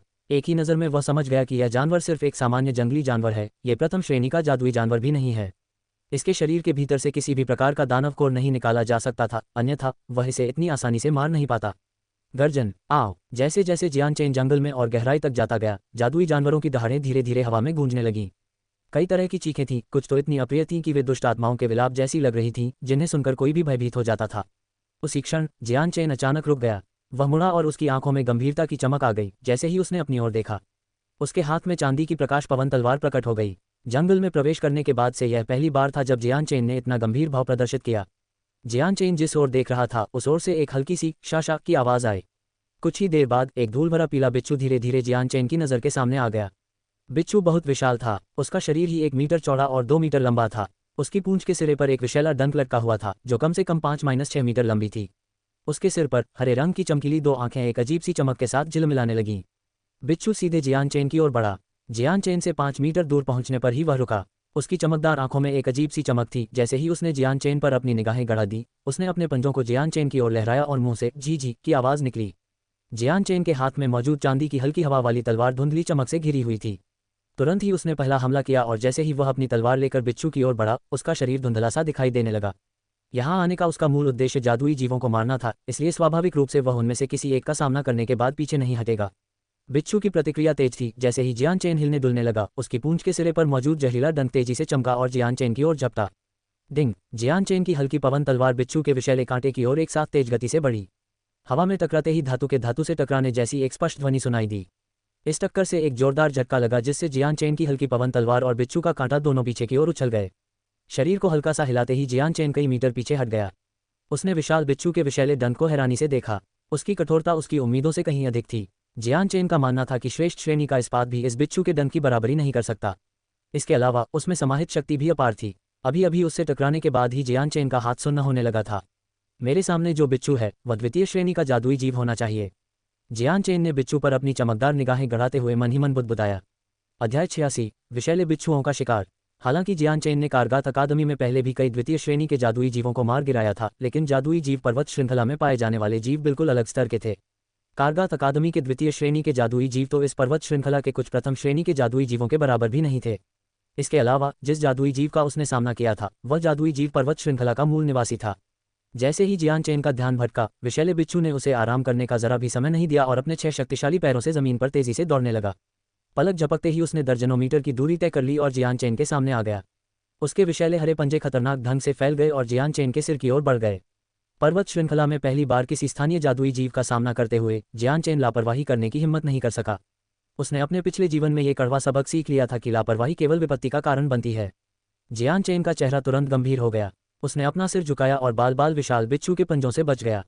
फिर उसने अपने पैरों में ताकत जुटाई और जमीन से जोर लगाकर आगे बढ़ा, जिससे जमीन पर गहरे निशान बन गए और उसका शरीर जहरीले बिच्छू के छोटे से सिर की ओर तेजी से बढ़ा। उसके हाथ में मौजूद हल्की हवा की तलवार एक बार फिर उस धुंधली सफेद रोशनी से घिर गई जब जियान चेन ने उसे सीधे बिच्छू की नन्ही आंखों पर निशाना बनाया। आंखें, गला और हृदय शरीर के 3 सबसे घातक और सबसे कमजोर अंग थे। जियान चेन ये बात अच्छी तरह समझता था, लेकिन इस विषैले बिच्छू की गर्दन कोण के कारण आसानी से भेदी नहीं जा सकती थी। गर्दन न केवल छोटी थी बल्कि उस पर आपस में गुंथी हुई परतें थीं जो उसकी रक्षा करती थीं। ऐसी स्थिति में जब यह निर्धारित करना असंभव था कि गर्दन की रक्षा करने वाली परतें कितनी मजबूत थीं, जियान चेन ने उसकी आंखों पर हमला करने का फैसला किया। हालांकि जियान चेन को अपने सटीक और शक्तिशाली वार पर पूरा भरोसा था, लेकिन कुछ जादुई जीवों की रक्षा प्रणाली भी उतनी ही मजबूत होती थी। इसलिए वह पूरी तरह से आश्वस्त नहीं था कि वह उनकी सुरक्षात्मक कवच को भेद कर उन्हें गंभीर रूप से घायल कर पाएगा। जियान चेन की तलवार अथाह गति से बिच्छू की ओर बढ़ी। उसकी तलवार पहले ही बिच्छू की आंख तक पहुंच चुकी थी। जैसे ही तलवार की शक्ति से भरपूर लाइट विंड स्वॉर्ड बिच्छू की आंख में वार करने ही वाली थी, बिच्छू ने अचानक अपना मुंह खोला और एक तीखा हरा विष उगल दिया। मानो किसी रहस्यमयी शक्ति द्वारा नियंत्रित होकर वह तेजी से जियान चेन की ओर बढ़ा। उसी समय बिच्छू की आंख बंद हो गई और उसने अपना सिर एक तरफ घुमा लिया, जिससे लाइट विंड स्वॉर्ड का वार उस पर नहीं लगा। लाइट विंड स्वॉर्ड की गति बेजोड़ थी और इसलिए इस महत्वपूर्ण क्षण में भी जब बिच्छू ने बचने की पूरी कोशिश की, वह तलवार से पूरी तरह नहीं बच पाया। अंत में तलवार ने बिच्छू की बाहरी पलक को चीर दिया। लाइट विंड स्वॉर्ड बिच्छू की बाहरी पलक पर लगी और प्रतिरोध का सामना करते हुए कुछ देर के लिए रुक गई। क्षण भर बाद तलवार के चारों ओर मौजूद अद्भुत स्वॉर्ड की ऊर्जा ने पलक की मजबूत सुरक्षा को भेदते हुए बिच्छू की आंख में सफलतापूर्वक प्रवेश कर दिया। उसी समय जियान चेन का पूरा शरीर जहर के हरे कोहरे से ढक गया। फुफकार! आंख में तेज दर्द महसूस होते ही बिच्छू ने कर्कश चीख मारी। आंख के घाव से गहरे हरे रंग का तरल पदार्थ रिसने लगा और उसका विशाल मुंह चौड़ा खुल गया, जिससे सुई जैसे नुकीले दांतों की कतारें दिखाई देने लगीं। उसका पूरा रूप बेहद डरावना था। जहरीली धुंध चारों ओर फैली हुई थी। धुंध में घिरा हुआ जियान चेन दयनीय हालत में बिजली की तेजी से बाहर की ओर भागा। इस समय जियान चेन का रूप उसके पहले के रूप से बिल्कुल विपरीत था। उसका पूरा शरीर गहरे हरे जहर की एक परत से ढका हुआ था। उसके मोटे कपड़े तेजी से फटने लगे थे और यहाँ तक कि उसके पहले से छोटे बाल भी हरे धागों की तरह झड़ने लगे थे। अपने पूरे शरीर में असहनीय जलन महसूस करते हुए जियान चेन का चेहरा कठोर हो गया और वह गुर्राते हुए बोला, कितना जहरीला है। जल्दी से जियान चेन ने पिघलते हुए कपड़ों को पकड़ा और उन्हें अपने शरीर से फाड़ डाला, साथ ही अपनी संशक्ति का उपयोग करके त्वचा के संपर्क में आए जहर का मुकाबला किया। जियान चेन ने दर्द से कराहते हुए एक आंख वाले बिच्छू को देखा। उसे अपने मन में पता था कि बिच्छू को मारने का यही सही समय है। जानलेवा इरादे से वह बिना रुके अपने स्पेस रिंग से कपड़े निकाले बिना ही उसकी ओर दौड़ पड़ा, जिससे वह पूरी तरह नग्न हो गया और बिच्छू को खत्म करने के लिए आगे बढ़ गया। जियान चेन की हरकतें फुर्तीली और चुस्त थीं और वह पलक झपकते ही विषैले बिच्छू के पास पहुंच गया। हाथ हिलाते ही उसने बिजली की गति से हाथ बढ़ाया और अपने हाथ में पकड़ी हुई प्रकाश पवन तलवार को इतनी तेजी से चलाया कि वह मानो चांदी की किरण जैसी लग रही थी। तलवार बिच्छू के गले की ओर बढ़ी और उसी क्षण तलवार की तीव्र ऊर्जा से भर उठी। हालांकि वह ऊर्जा देखने में बहुत शक्तिशाली नहीं लग रही थी, लेकिन वह किसी तेज धार वाले ब्लेड के समान थी। जैसे बिजली की एक लकीर क्षण भर के लिए दुनिया को एक भव्य और शानदार रोशनी से रोशन कर देती है और फिर पल भर में बिना किसी निशान के गायब हो जाती है।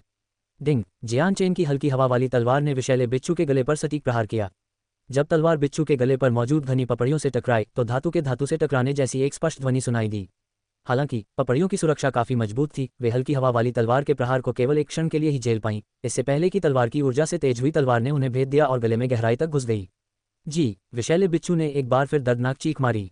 उसकी एकमात्र अक्षुण्ण आंख एक अजीब गहरे हरे रंग की चमक से जगमगा उठी और उसके मोटे पंजे तेजी से जियान चेन की ओर बढ़े। उसके पीछे लगा 5-6 मीटर लंबा विषैला हुक जियान चेन के सिर के ऊपर से उड़ता हुआ तेजी से गुजरा और उसके सिर के पिछले हिस्से को भेदने की कोशिश की। जियान चेन ने बिच्छू के गले में धंसी हुई लाइट विंड स्वॉर्ड को बाहर निकाला। उसने अपने पैरों को जमीन से ऊपर उठाया और हवा में उड़ते हुए बिच्छू की चौड़ी पीठ पर कूद गया। फुफकार! फुफकार! जहरीला बिच्छू जियान चेन के उसकी पीठ पर कूदने से बेहद नाराज हो गया था। वह अपने शरीर को जोर जोर से हिलाने लगा, कर्कश आवाजें निकालने लगा और अपने विशाल पंजों को हवा में बेतहाशा लहराने लगा। बिच्छू की वर्तमान स्थिति के आधार पर ऐसा प्रतीत होता है कि जियान चेन द्वारा उसके गले पर किए गए घाव से उसे ज्यादा नुकसान नहीं हुआ है। बिच्छू को पहले की तरह ही खूंखार देखकर जियान चेन ने भौहें सिकुड़ी। वह मन ही मन बुदबुदाया, इसकी जीवित रहने की क्षमता वाकई बहुत अधिक है। ये सोचकर हैरानी होती है कि यह अभी तक मरा नहीं है। बिच्छू का शरीर इतना विशाल था कि जियान चेन को एक बार फिर अपनी शक्ति की सीमाओं का एहसास हुआ। उसकी आंखों और गले के दो महत्वपूर्ण अंगों पर हमला करने के अलावा उसे इस बिच्छू को नुकसान पहुंचाने का कोई और तरीका नहीं सूझा। उसी क्षण जियान चेन को एक हल्की सी फटने की आवाज सुनाई दी। बिना किसी झिझक के जियान चेन तेजी से एक तरफ मुड़ गया। जैसे ही जियान चेन एक तरफ हट गया, चमकदार गहरे हरे रंग का जहरीला हुक उसके सिर के ऊपर से गुजरा और फिर बेरहमी से बिच्छू की पीठ में घुस गया। एक हल्की सी आवाज सुनाई दी जब बिच्छू के बाहरी कवच का मजबूत परतदार हिस्सा उसके अपने ही नुकीले जहरीले हुक से छेद गया। उसके अपने ही नुकीले जहरीले हुक के नीचे उसका कवच जरा भी प्रतिरोध नहीं कर पाया और आसानी से छेद गया। नुकीला हुक बिच्छू के शरीर में गहराई तक धंस गया और घाव से गहरा हरा खून बहने लगा। ये दृश्य देखकर जियान चेन का चेहरा एकदम भावहीन हो गया। हालांकि तुरंत बाद वह ये तय नहीं कर पा रहा था कि हंसे या रोए। उसने कभी सोचा भी नहीं था कि जहरीला बिच्छू इतना मूर्ख होगा कि खुद को ही चोट पहुंचा लेगा। बिच्छू ने अपने विषैले कांटे को खींचने की कोशिश की, लेकिन चूंकि वह कांटा पहले से ही उसके शरीर में गहराई तक धंसा हुआ था, इसलिए उसकी हरकत से मांस का एक टुकड़ा भी बाहर निकल आया। बिच्छू को इतना तीव्र दर्द हुआ कि वह लगातार कराहने लगा और उसका पूरा शरीर कांपने लगा। उस भीषण दर्द ने कांटे को बाहर निकालने के विचार को पूरी तरह से त्याग दिया। जब भी किसी मनुष्य या प्राणी को गंभीर चोट लगती है तो एक ऐसा समय अंतराल होता है जिसमें उनकी ताकत और प्रतिक्रिया की गति दोनों ही सबसे खराब स्थिति में होती हैं। जियान चेन ने यह देखा और सही समय का फायदा उठाते हुए बिच्छू की पीठ से छलांग लगाए। उसके हाथ में मौजूद प्रकाश वायु तलवार चांदी जैसी चमक उठी और बिच्छू की दूसरी आंख की ओर भेद गई। बिच्छू को पीठ में असहनीय दर्द हो रहा था, इसलिए उसकी प्रतिक्रिया गति सामान्य से बहुत धीमी हो गई थी। इसके अलावा जियान चेन की तलवार की हर हरकत बेजोड़ गति से चल रही थी। बिच्छू के लिए इस स्थिति में जियान चेन की बिजली की गति से चलने वाली तलवार से बचना या उसका सामना करना बेहद मुश्किल था। लाइट विंड स्वॉर्ड ने बिना किसी प्रतिरोध के विषैले बिच्छू की दूसरी आंख को सटीक रूप से भेद दिया। जियान चेन के चेहरे पर संतुष्टि का भाव था। उसने अपने हाथ में और अधिक बल लगाया और प्रकाश तलवार को बिच्छू की आंखों में और भी गहराई तक घुसा दिया। अंततः 4 मीटर लंबी तलवार का लगभग आधा हिस्सा बिच्छू की आंखों में घुसाने के बाद वह उसके मस्तिष्क को घायल करने में सफल रहा। इस बार विषैले बिच्छू ने न तो संघर्ष किया और न ही प्रतिरोध करने का कोई प्रयास किया। उसका पूरा शरीर कुछ बार कांपा और फिर जेली की तरह जमीन पर गिर पड़ा। जोरदार धमाके के साथ उसका विशालकाय 1 मीटर लंबा शरीर जमीन पर जा गिरा। जियान चेन ने धीरे से अपनी लाइट विंड स्वॉर्ड निकाली। बिच्छू के चमकीले हरे खून और सफेद तरल पदार्थ से लथपथ अपनी कीमती तलवार को देखकर उसकी भौहें तन गईं। एक ही विचार से तलवार पर लगा हरा और सफेद तरल पदार्थ ब्लेड से फिसल गया और तलवार तुरंत अपने मूल रूप में लौट आई।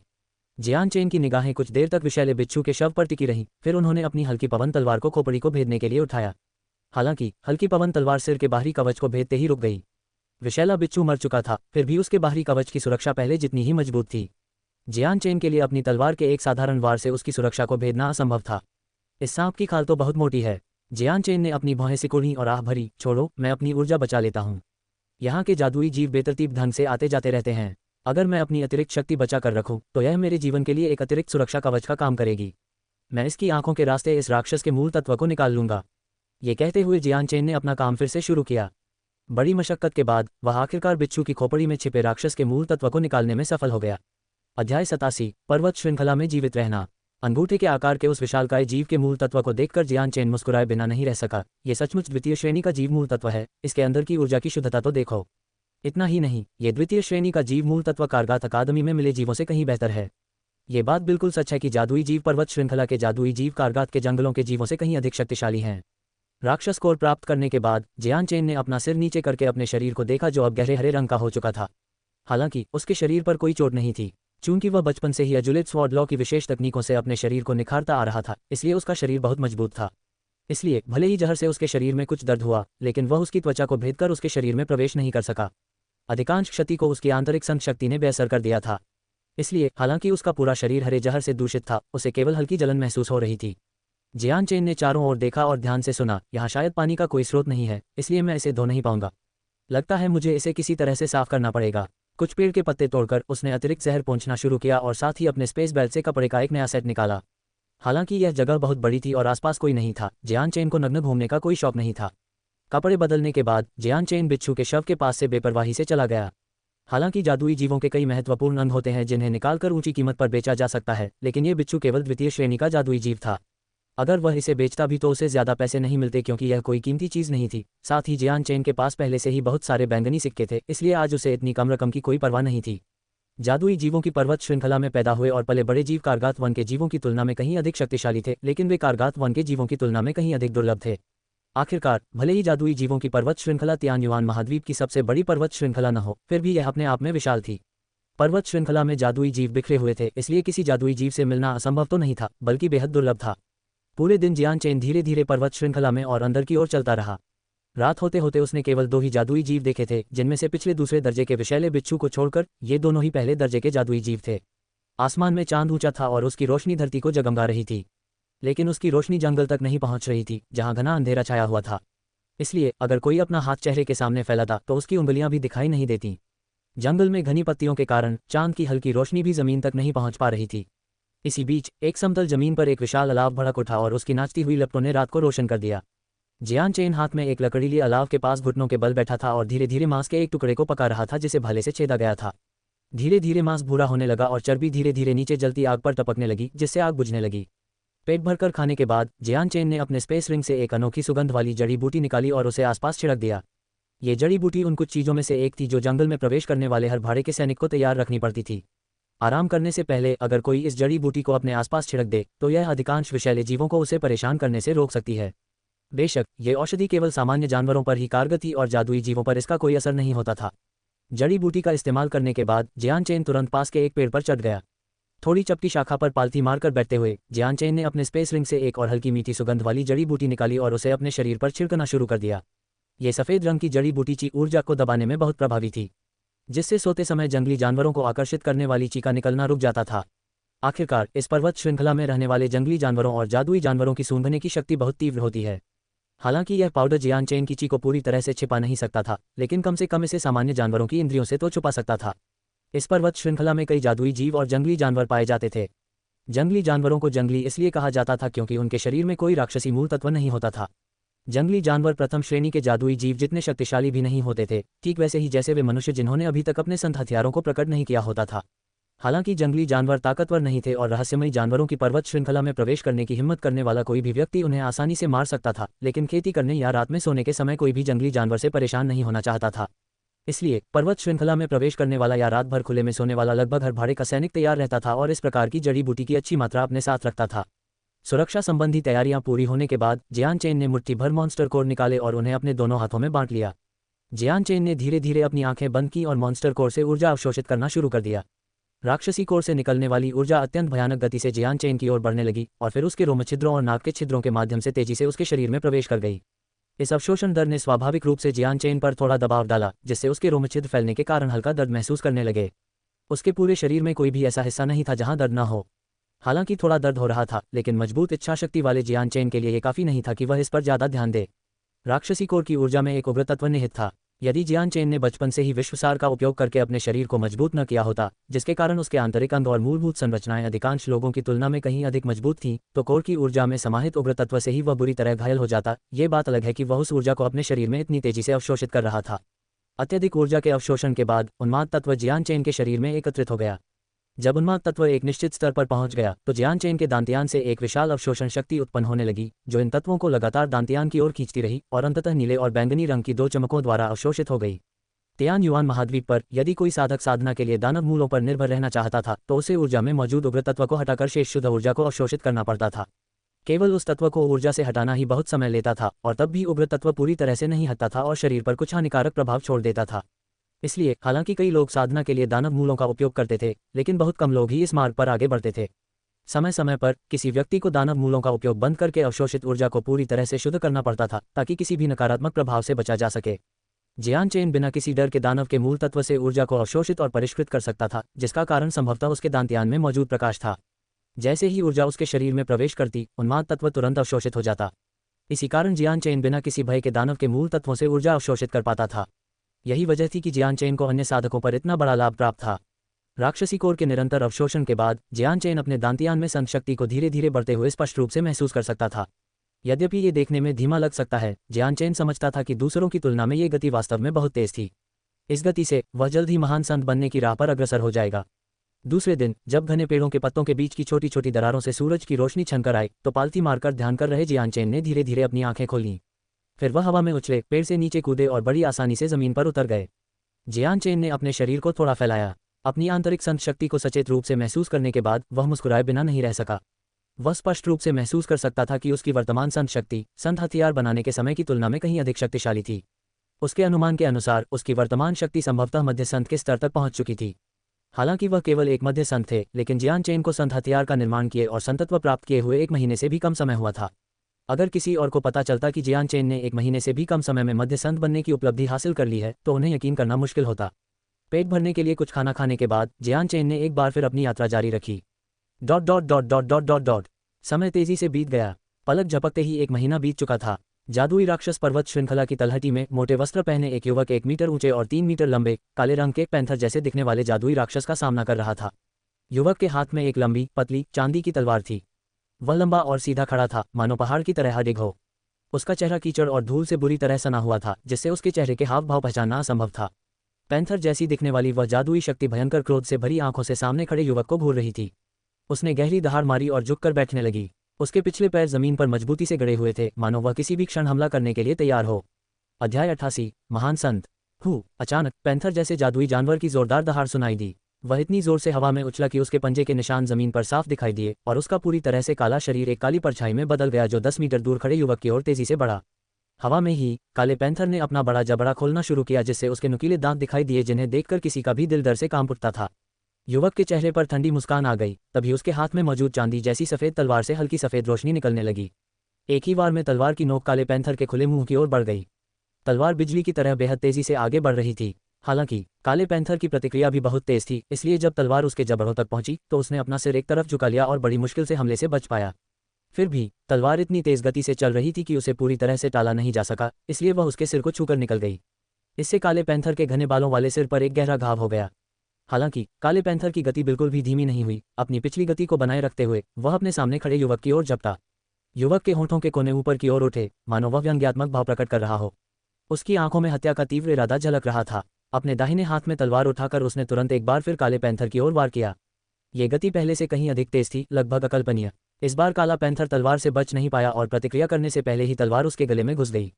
पैंथर की गति के कारण तलवार उसके गले में और भी गहराई तक धंस गई। तलवार तब तक नहीं रुकी जब तक कि वह पूरी तरह से पैंथर के गले में मुंह तक धंस नहीं गई। तलवार का दूसरा सिरा खून से लथपथ था, क्योंकि वह पैंथर की गर्दन के पिछले हिस्से को भेद रहा था। झुकी हुई तलवार से खून टपक कर काले पैंथर की पीठ पर गिरने लगा। युवक ने धीरे से काले पैंथर से अपनी तलवार निकाली। इसके बाद तलवार पर लगा खून अजीब तरह से उसकी नोक पर इकट्ठा होने लगा और जमीन पर टपकने लगा। पलक झपकते ही खून से सनी तलवार ने अपनी मूल चमक वापस पा ली। तलवार की मूठ पर 2 शब्द लिखे थे, हल्की हवा। ये युवक जियान चेन था, जो जादुई जीवों की पर्वत श्रृंखला में अकेले ही रोमांच का अनुभव कर रहा था।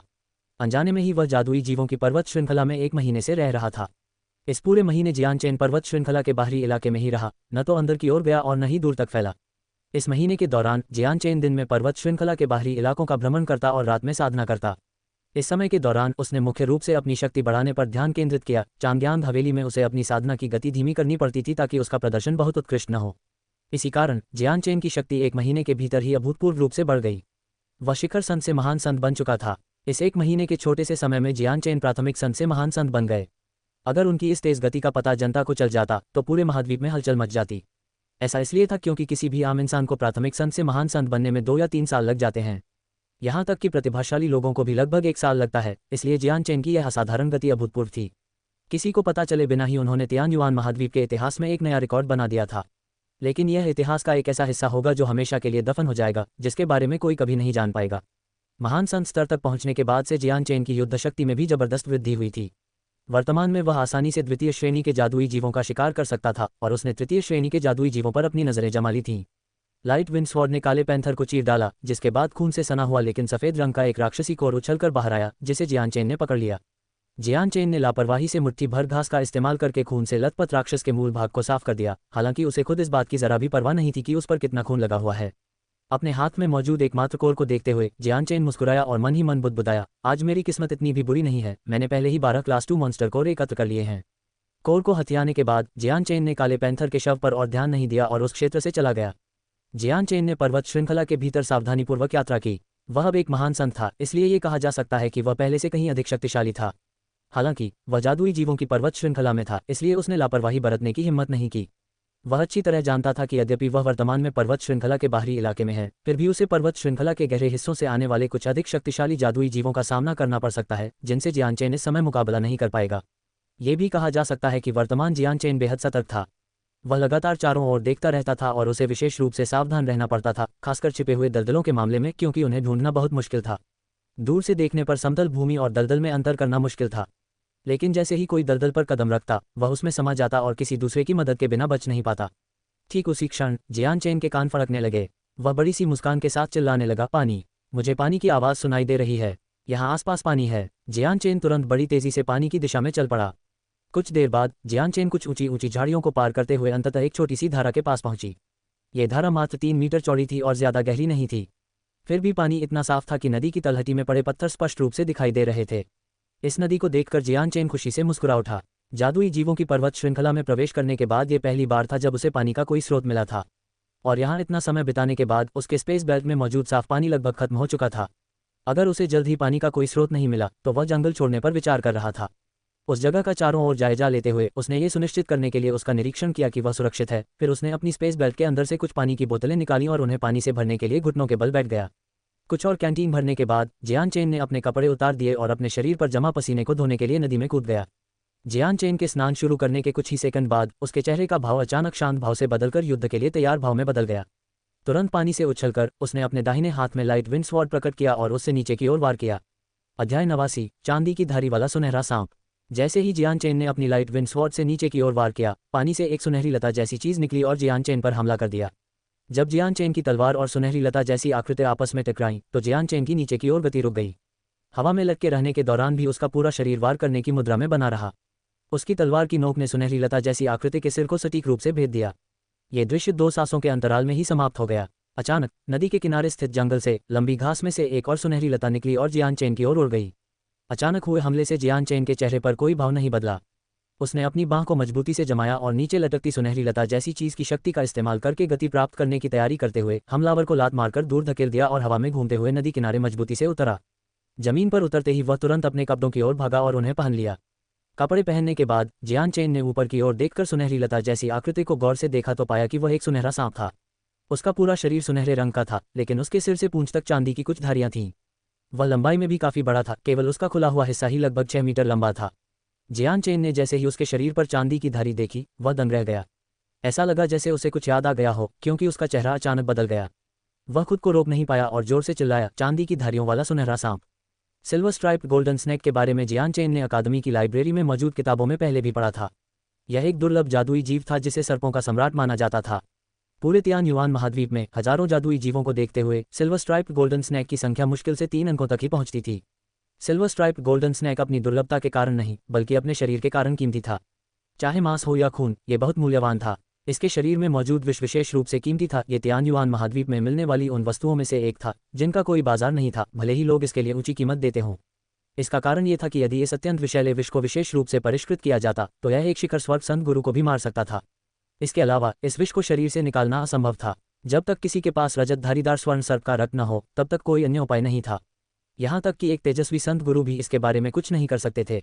यद्यपि प्रकाश संत बल में रहस्यमय उपचार क्षमता थी और वह कई विषयों को निष्क्रिय कर सकता था, फिर भी वह रजत धारीदार स्वर्ण सर्प के अद्वितीय और अत्यंत विषैले विष के साथ साथ कई अन्य विशेष प्रकार के विषयों को भी नहीं निकाल सकता था। अधिक से अधिक एक तेजस्वी संत गुरु केवल अस्थायी रूप से विष को दबा सकते थे, हालांकि इसे पूरी तरह से शरीर से निकालना असंभव था। इसके अलावा सिल्वर स्ट्राइप्ड गोल्डन स्नैक अन्य सभी सांपों से अलग था। यह न केवल लंबा था बल्कि अपेक्षाकृत पतला भी था। ये कहा जा सकता है कि कुछ सिल्वर स्ट्राइप्ड गोल्डन स्नैक जो क्लास 5 मैजिकल बीस्ट रैंक तक पहुंचते हैं, उनकी लंबाई 100 मीटर तक हो सकती है, लेकिन उनकी चौड़ाई 30 सेंटीमीटर से भी कम होती है। छठी श्रेणी का सिल्वर स्ट्राइप्ड गोल्डन स्नैक अपने शरीर के आकार को नियंत्रित करने में सक्षम था और यहां तक कि अपने शरीर को 1 या 2 मीटर लंबा तक सिकोड़ भी सकता था। अब फ्यूचर एड्स। छठी श्रेणी के चांदी की धारी वाले सुनहरे सांप न केवल बेहद शक्तिशाली थे, बल्कि ऐसी अफवाहें भी थीं कि वे हवा में उड़ सकते थे और जमीन में सुरंग बना सकते थे। उनका जहर बेजोड़ था और यहाँ तक कि एक स्वर्ग संत गुरु भी इसके जहर से संक्रमित होने के परिणामों से भयभीत हो जाते थे। प्राचीन अभिलेखों के अनुसार 100 वर्ष पूर्व पवित्र साम्राज्य में एक श्रेणी 6 के चांदी की धारियों वाले सुनहरे सांप ने मोमबत्ती की बाती के बुझने के समय में ही 10 मिलियन लोगों की आबादी वाले एक राजनगर को तबाह कर दिया था। उसके घातक विष से हर एक व्यक्ति मारा गया, यहाँ तक कि सड़े गले शव भी। नगर में केवल ताजे खून की दुर्गंध ही बची थी जो हवा में लगातार फैलती जा रही थी। इस भयावह घटना के बाद पवित्र साम्राज्य ने 10 से अधिक स्वर्ग संत गुरुओं को चांदी की धारियों वाले सुनहरे सर्प को मारने के लिए भेजा, लेकिन आधा दिन बीतने से पहले ही 7 स्वर्ग संत गुरु विष से मारे गए और शेष बचे कुछ गुरु गंभीर रूप से घायल हो गए या विष से बुरी तरह प्रभावित हो गए। हालांकि कुछ ही समय बाद विष से प्रभावित शेष कुछ विशेषज्ञ भी मर गए। इस घटना ने पवित्र साम्राज्य के सभी संत शासकों को स्तब्ध कर दिया। अंततः एक संत शासक ने चांदी की धारियों वाले सुनहरे सर्प से एक भीषण युद्ध लड़ा, जिसमें वह राक्षस मारा नहीं गया बल्कि पीछे हट गया। लेकिन अंत में सभी को पता चल गया कि सिल्वर स्ट्राइप्ड गोल्डन स्नैक कितना शक्तिशाली हो सकता है। कारगात पुस्तकालय में इस जीव के बारे में पढ़ी जानकारी को याद करते हुए जियान चेन ने अविश्वास भरी भयभीत निगाहों से सुनहरे रंग के सांप को देखा। उसका दिल तेजी से धड़कने लगा। उसने कभी सोचा भी नहीं था कि जादुई जीवों की पर्वत श्रृंखला जैसी सुनसान जगह पर उसे दुर्लभ चांदी की धारियों वाला सुनहरा सांप मिलेगा। ये तो पर्वत श्रृंखला का बाहरी इलाका था, जहां पूरे तियानयुआन महाद्वीप में भी इसका मिलना मुश्किल होना चाहिए था। कलाई के आकार के सांप पर ध्यानपूर्वक नजर डालते हुए जियान चेन को यह स्वीकार करना पड़ा कि उसका सामना एक चांदी की धारीदार सुनहरे सांप से हुआ है। कितनी बुरी किस्मत है, मैं ऐसी चीज के सामने कैसे आ गया। जियान चेन ने खुद को जल्दी से शांत किया, लेकिन मन ही मन वह खुद को कोस रहा था। उसने कभी भी असल जिंदगी में सिल्वर स्ट्राइप्ड गोल्डन स्नैक को नहीं देखा था, फिर भी वह जानता था कि वह कितना भयानक हो सकता है। सिर्फ उसके बारे में पढ़कर ही जियान चेन समझ गया था कि उसकी मौजूदा ग्रेट सेंट शक्ति के साथ सिल्वर स्ट्राइप्ड गोल्डन स्नैक से लड़ना बेहद मुश्किल होगा। जियान चेन 10 मीटर की दूरी पर स्थित चांदी की धारियों वाले सुनहरे सांप को घूर रहा था। उसकी निगाहें सतर्कता से भरी हुई थीं। उसने अपनी तलवार को कसकर पकड़ रखा था, क्योंकि वह सोच रहा था कि जिस चांदी की धारियों वाले सुनहरे सांप का सामना उसने किया है वह कोई साधारण जादुई जीव नहीं है। एक भी गलती आज उसकी जान ले सकती है। जादुई जानवरों की पर्वत श्रृंखला में प्रवेश करने के बाद से जियान चेन के लिए यह निस्संदेह सबसे खतरनाक मुठभेड़ थी। स्थिति इतनी गंभीर थी कि उसे यह भी संदेह था कि वह उस स्थान से जीवित निकल पाएगा या नहीं। अगर जियान चेन किसी और शक्तिशाली जादुई जीव को नहीं हरा पाता तो वह भाग सकता था, लेकिन जैसे ही उसने चांदी की धारियों वाले सुनहरे सांप को पहचाना, उसने ऐसे सारे विचार त्याग दिए। वह बहुत तेज था, यहाँ तक कि अगर वह केवल अपनी संत शक्ति का इस्तेमाल करता तो भी वह वायु तत्व के साधक की गति को पार कर सकता था। हालांकि जियान चेन को यकीन था कि उसकी गति सांप की गति के आगे कुछ भी नहीं थी। अगर सांप के पास जूते होते तो वह उन्हें उठाने के भी काबिल नहीं होता। ऐसा इसलिए था क्योंकि सिल्वर स्ट्राइप्ड गोल्डन स्नैक सीधी रेखा में दौड़ते समय बेहद तेज था। हालांकि यह सबसे तेज जादुई जीव नहीं था, लेकिन जमीन पर रेंगने वाले जीवों में सिल्वर स्ट्राइप्ड गोल्डन स्नैक शीर्ष 3 में आता था। मनुष्य की तुलना में जब तक आपके पास वायु गुण न हो और आप सांप से कई गुना ऊंचे दर्जे के न हो, तब तक आप उसे आगे निकलने के लिए पर्याप्त तेज नहीं हो सकते थे। चांदी की धारियों वाले सुनहरे सांप को देखकर सीधे भागना मुमकिन नहीं, वरना अंत में तो मौत ही मिलेगी। मुझे नहीं पता कि यह सांप कितना ताकतवर है। अगर यह प्रथम श्रेणी का जादुई जीव है तो खतरा काफी कम होगा और शायद मैं इसे मार सकूं। अगर ये द्वितीय श्रेणी का जादुई जीव है तो मेरी जान को बड़ा खतरा होगा, लेकिन मैं आसानी से भाग निकलूंगा, जियान चेन ने बुदबुदाते हुए कहा। इस समय उसकी बस यही दुआ थी कि सांप ज्यादा ताकतवर न हो, वरना उसे नहीं लगता कि वह इस जगह से जिंदा निकल पाएगा। उस क्षण जियान चेन मन ही मन सोच रहा था कि तभी अचानक चांदी की धारियों वाले सुनहरे सांप ने अपना मुंह खोला और एक दूसर जहरीली धुंध उगली जो तेजी से जियान चेन की ओर बढ़ गई। जैसे ही वह धुंध फैली, उसमें मौजूद हर पौधा मुरझाने लगा और बड़े बड़े पेड़ों में भी बदलाव साफ दिखाई देने लगा। पलक झपकते ही ऐसा लगा मानो उनका जीवन ही तेजी से छिन रहा हो। जैसे ही धूसर गैस करीब आई, जियान चेन को थोड़ा चक्कर आने लगा। उसी समय जियान चेन को ऐसा महसूस हुआ जैसे उसकी सारी ताकत उससे छिन रही हो। अपने शरीर में हो रहे बदलाव को महसूस करते हुए जियान चेन की आंखें आश्चर्य से चौड़ी हो गईं। उसे एहसास हुआ कि सिल्वर स्ट्राइप गोल्डन स्नेक अपने जहर से सीधे हवा को दूषित कर सकता है। अब उसे आखिरकार पता चला कि यह जहर कितना भयानक था। इसमें कोई आश्चर्य नहीं कि यह जहर एक स्वर्ग संत गुरु को आसानी से मार सकता था। बिना हिचकिचाए उसने अपने दांतों से अपनी जीभ को काट लिया। जीभ में होने वाले तेज दर्द से उसका चक्कर आना आखिरकार दूर हो गया। इसके बाद वह और पीछे हट गया और अपने चारों ओर अपनी संत शक्ति का संचार करने लगा ताकि शक्ति क्षीण होने की अनुभूति कम हो जाए। खुद को फिर से शांत करते हुए जियान चेन ने एकाग्रता से अपनी आंखें सिकोड़ लीं। हालांकि उसने अभी तक सिल्वर स्ट्राइप गोल्डन स्नेक से लड़ाई नहीं की थी और केवल उसके जहर का अनुभव किया था, जियान चेन यह अनुमान लगा सकता था कि यह सांप कम से कम द्वितीय श्रेणी का जादुई जीव था। विषैली धुंध को करीब आते देख जियान चेन ने बिना झिझक के तुरंत अपनी सांस रोक ली। उसके पैर जमीन पर सरकते हुए वह जहर से दूर भागने लगा। जैसे ही जियान चेन हिलने लगा, सांप भी उसके साथ हिलने लगा। सुनहरी रोशनी की एक लकीर में बदलकर वह जियान चेन की ओर उससे कई गुना अधिक गति से उड़ने लगा। हालांकि चांदी की धारियों वाला सुनहरा सांप चौड़ाई में केवल जियान चेन की कलाई जितना ही था, फिर भी वह बहुत तेज था। पलक झपकते ही वह जियान चेन के पास पहुंच गया, अपना मुंह चौड़ा खोले हुए उसकी गर्दन पर काटने के लिए तैयार। जैसे ही चांदी की धारियों वाला सुनहरा सांप जियान चेन की गर्दन पर काटने ही वाला था, जियान चेन ने इस महत्वपूर्ण क्षण में अपना सिर झुकाया और पीछे हट गया। उसी समय उसकी हल्की हवा वाली तलवार उसके दाहिने हाथ में प्रकट हुई। एक ही बार में तलवार के पीछे एक चांदी की रोशनी निकली और सांप पर प्रहार किया। तलवार की ऊर्जा के विशाल संचय से पीछे छूटी हुई तलवार की लकीर चंद्रमा की तरह लग रही थी और एक चकाचौंध पैदा कर रही थी। जियान चेन ने उसे एक बार में अपनी पूरी ताकत लगा दी थी। हल्की हवा की तलवार बिना किसी रुकावट के चांदी की धारियों वाले सुनहरे सांप की ओर तेजी से बढ़ी। लेकिन जियान चेन के चेहरे पर कोई उत्साह नहीं था, बल्कि उसका चेहरा काफी उदास लग रहा था, क्योंकि उसकी तलवार सांप की खुरदरी त्वचा को भेद नहीं पाए। उसकी त्वचा पर एक भी निशान नहीं दिख रहा था। कितना मजबूत बचाव है, जियान चेन हौंकते हुए बोला। उसका चेहरा पीला पड़ गया था। उसकी साधना विधियों के कारण उसकी आक्रमण शक्ति असाधारण रूप से प्रबल थी। हालांकि उसके पास केवल एक महान संत की शक्ति थी, लेकिन उसका आक्रमण किसी संत गुरु से बहुत कमजोर नहीं था। लेकिन उसकी पूरी शक्ति से किए गए आक्रमण का भी चांदी की धारियों वाले सुनहरे सांप पर कोई निशान नहीं बचा था। इस समय तक जियान चेन को पता चल चुका था कि यह चांदी की धारियों वाला सुनहरा सांप कम से कम तीसरे दर्जे का जादुई जीव था, शायद चौथे दर्जे का भी। यह ऐसा युद्ध नहीं था जिसे जियान चेन लड़ सके। अगर यह एक साधारण श्रेणी 3 का जादुई जानवर होता तो जियान चेन को इसे मारने के लिए थोड़ी अधिक ऊर्जा खर्च करनी पड़ती, लेकिन चांदी की धारी वाले सांप का मूल्यांकन सामान्य जादुई जानवर की तरह नहीं किया जा सकता था। अध्याय 90 आत्मा तलवार की जादुई शक्ति।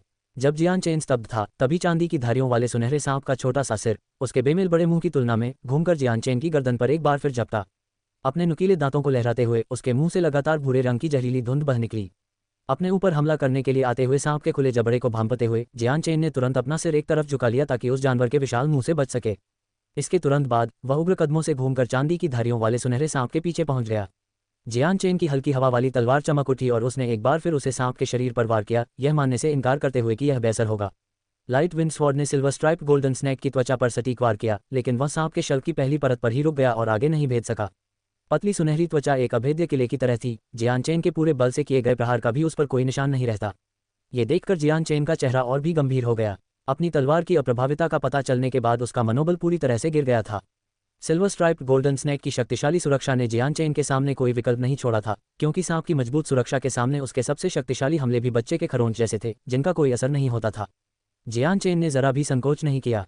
तुरंत अपनी तलवार को वापस बुलाकर उसने दोनों पैरों में ताकत जुटाकर जमीन से छलांग लगा दी। सांप के प्रतिक्रिया करने से पहले ही उसका शरीर हवा में काफी ऊपर पहुंच चुका था। स्थिति का जायजा लेने के बाद उसने पेड़ की शाखाओं की शक्ति का उपयोग किया और जादुई जानवरों की पर्वत श्रृंखला की गहरी खाई की ओर उड़ गया। सिल्वर स्ट्राइप गोल्डन स्नेक की मजबूत रक्षा प्रणाली जियान चेन के बस की बात नहीं थी। जियान चेन के पास बचने का एकमात्र उपाय पर्वत श्रृंखला की गहराई में भाग जाना था, इस उम्मीद में कि कोई दूसरा शक्तिशाली जादुई जीव किसी तरह सिल्वर स्ट्राइप गोल्डन स्नेक का ध्यान आकर्षित कर ले। यही जियान चेन के बचने का एकमात्र रास्ता था।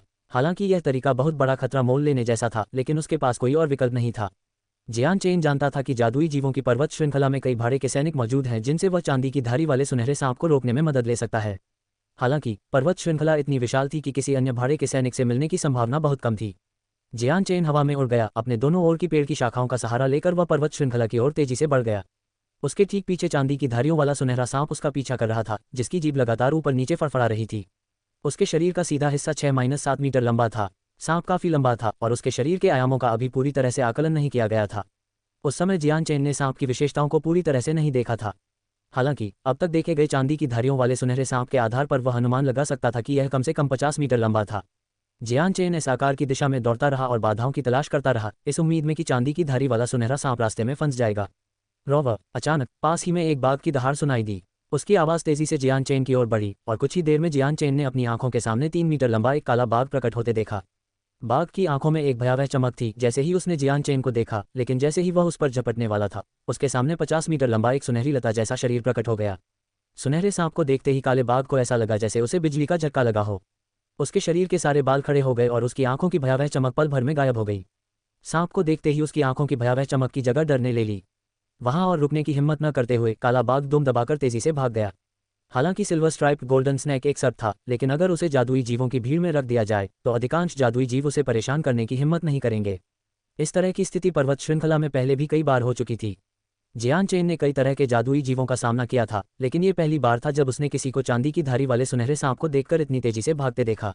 ये काला बाघ मानो बिना आवाज किए डर के मारे कांप रहा था और उदास होकर भागने लगा।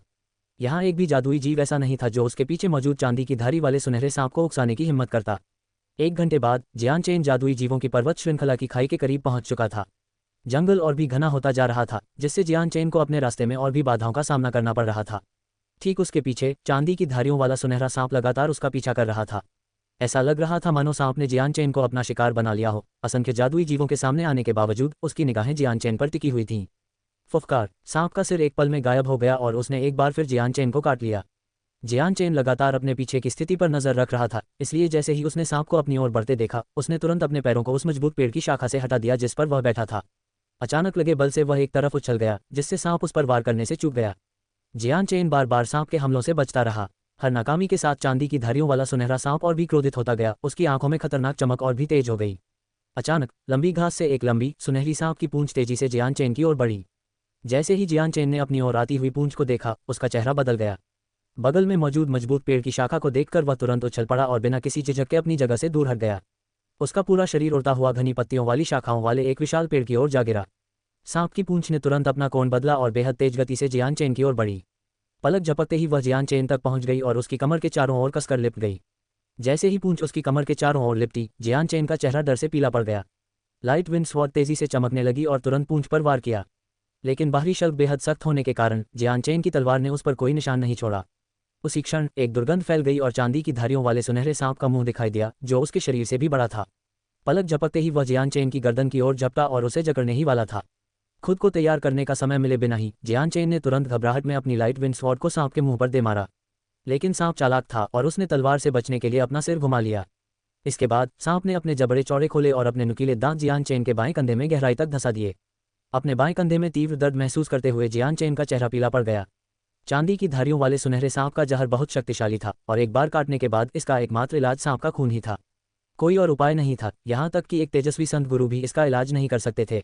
लेकिन चांदी की धारीदार सुनहरे सांप के शल्क इतने मजबूत थे कि जियान चेन की वर्तमान ताकत उन पर एक निशान तक नहीं छोड़ सकती थी। खून प्राप्त करने के लिए उन्हें भेदने की तो बात ही दूर थी। अपने कंधे पर सांप को कसकर काटते देख जियान चेन की घबराहट पल पल बढ़ती गई और उसका चेहरा पागलपन से भर गया। इस मानसिक स्थिति से प्रभावित होकर जियान चेन की आत्मा अभूतपूर्व रूप से सक्रिय हो गई और उसके मन में आसपास के दृश्यों की धुंधली सी तस्वीर उभर आई। हालांकि यह अनुभूति बहुत हल्की थी, अगर जियान चेन जानबूझकर इसे महसूस न करता तो उसे कुछ भी महसूस नहीं होता। लेकिन चूंकि उसकी भावनाएं इस समय बहुत उत्तेजित थीं, इसलिए उसने इस बात पर ध्यान नहीं दिया। जियान चेन ने आकाश की ओर दहाड़ लगाए। उसे इस बात की परवाह भी नहीं थी कि वह सांप के बचाव को भेद पाएगा या नहीं। उसने प्रकाश पवन तलवार को हवा में उठाया और फिर उसे नीचे की ओर घुमाया, इस उम्मीद में कि वह उसका सिर काट देगा। जैसे ही लाइट विंड स्वॉर्ड नीचे आए, ऐसा लगा मानो जियान चेन की आत्मा उसके हाथ में मौजूद तलवार से जुड़ गई हो। ऐसा लगा जैसे दोनों पूरी तरह से एक हो गए हों, बिना किसी भेद के। यह मिलन इतना सहज था कि उसके हृदय में एक अवर्णनीय अनुभूति उत्पन्न हुई, मानो उसकी तलवार ही उसकी आत्मा हो और उसकी आत्मा ही उसकी तलवार। उसी समय उसके दांतियान के भीतर की नीली और बैंगनी चमक टिमटिमाने लगी और प्रकाश के इन दो बिंदुओं से एक कमजोर किरण उसके पूरे शरीर में फैलने लगी। हालांकि जियान चेन को इसका एहसास नहीं था, लेकिन किरणें उसके सिर से फैलनी शुरू हो चुकी थीं। शिंग! जियान चेन के हाथ में मौजूद तलवार से एक जोरदार आवाज निकली और तलवार की अपार ऊर्जा ने उसे पूरी तरह से घेर लिया। इस बार तलवार की ऊर्जा ऐसी लग रही थी मानो तलवार को घने कोहरे ने ढक लिया हो। अंदर की धार धुंधली हो गई थी, जिससे उसे देखना मुश्किल हो गया था। डिंग! हल्की हवा की तलवार ने चांदी की धारियों वाले सुनहरे सांप के सिर पर जोरदार प्रहार किया। एक हल्की सी आवाज गूंजी। इस बार तलवार की प्रबल ऊर्जा ने उसे सांप के अत्यंत मजबूत सुरक्षात्मक शल्कों की पहली परत को भेदने में सक्षम बना दिया था। तुरंत ही सांप के सिर पर एक गहरा घाव दिखाई दिया और उससे खून तेजी से बहने लगा। फुफकार! चांदी की धारियों वाले सुनहरे सांप ने दर्द से फुफकारा। जियान चेन के कंधे पर उसका डंक ढीला पड़ गया और वह उससे दूर सरक गया। उसकी आंखें जियान चेन पर टिकी हुई थीं और वह बार बार अपनी दोमुही जीभ बाहर निकाल रहा था। सांप के सिर पर खून से लथपथ घाव देखकर जियान चेन कुछ पल के लिए स्तब्ध रह गया, लेकिन थोड़ी देर बाद ही उसके चेहरे पर खुशी के भाव उभर आए। तो ऐसा लगता है कि spirit sword silver striped golden snake की सुरक्षा को भेद सकता है। जियान चेन मन ही मन प्रसन्न हुआ। उसके सचेत नियंत्रण में तलवार और उसकी आत्मा इस प्रकार जुड़ गए थे कि तलवार आत्मा बन गई और आत्मा तलवार। जियान चेन ने इस चमत्कारिक मिलन को स्पष्ट रूप से महसूस किया, जिससे उसे ऐसा लगा मानो ये तलवार ही उसका जीवन, उसकी आत्मा हो। जैसे जैसे जियान चेन का तलवार और उसकी आत्मा के बीच संबंध गहराता गया, उसकी हल्की हवा वाली तलवार के चारों ओर की उग्र तलवार ऊर्जा और भी तीव्र होती गई। ऐसा लग रहा था मानो तलवार ऊर्जा की यह विशाल मात्रा पूरी तरह से उसकी आत्मा द्वारा नियंत्रित हो रही हो। इस रहस्यमय अनुभूति से अपरिचित जियान चेन ने लाइट विंड स्वॉर्ड पर अपनी पकड़ ढीली कर दी। स्वॉर्ड ची से पूरी तरह घिरी हुई तलवार जमीन पर नहीं गिरी, बल्कि हवा में अजीब तरह से लटकी रही। धीरे धीरे ऊपर उठते हुए वह अंततः जियान चेन की नाक के स्तर पर उससे 1 मीटर दूर आकर रुक गई। तलवार की नोक सीधे सिल्वर स्ट्राइप्ड गोल्डन स्नैक की ओर इशारा कर रही थी। शिंग, लाइट विंड स्वॉर्ड के भीतर से एक स्पष्ट लंबी तलवार की आवाज़ सुनाई दी। आगे की कहानी सुनाने के लिए वी एम स्टोरी वर्ल्ड को सब्सक्राइब करो।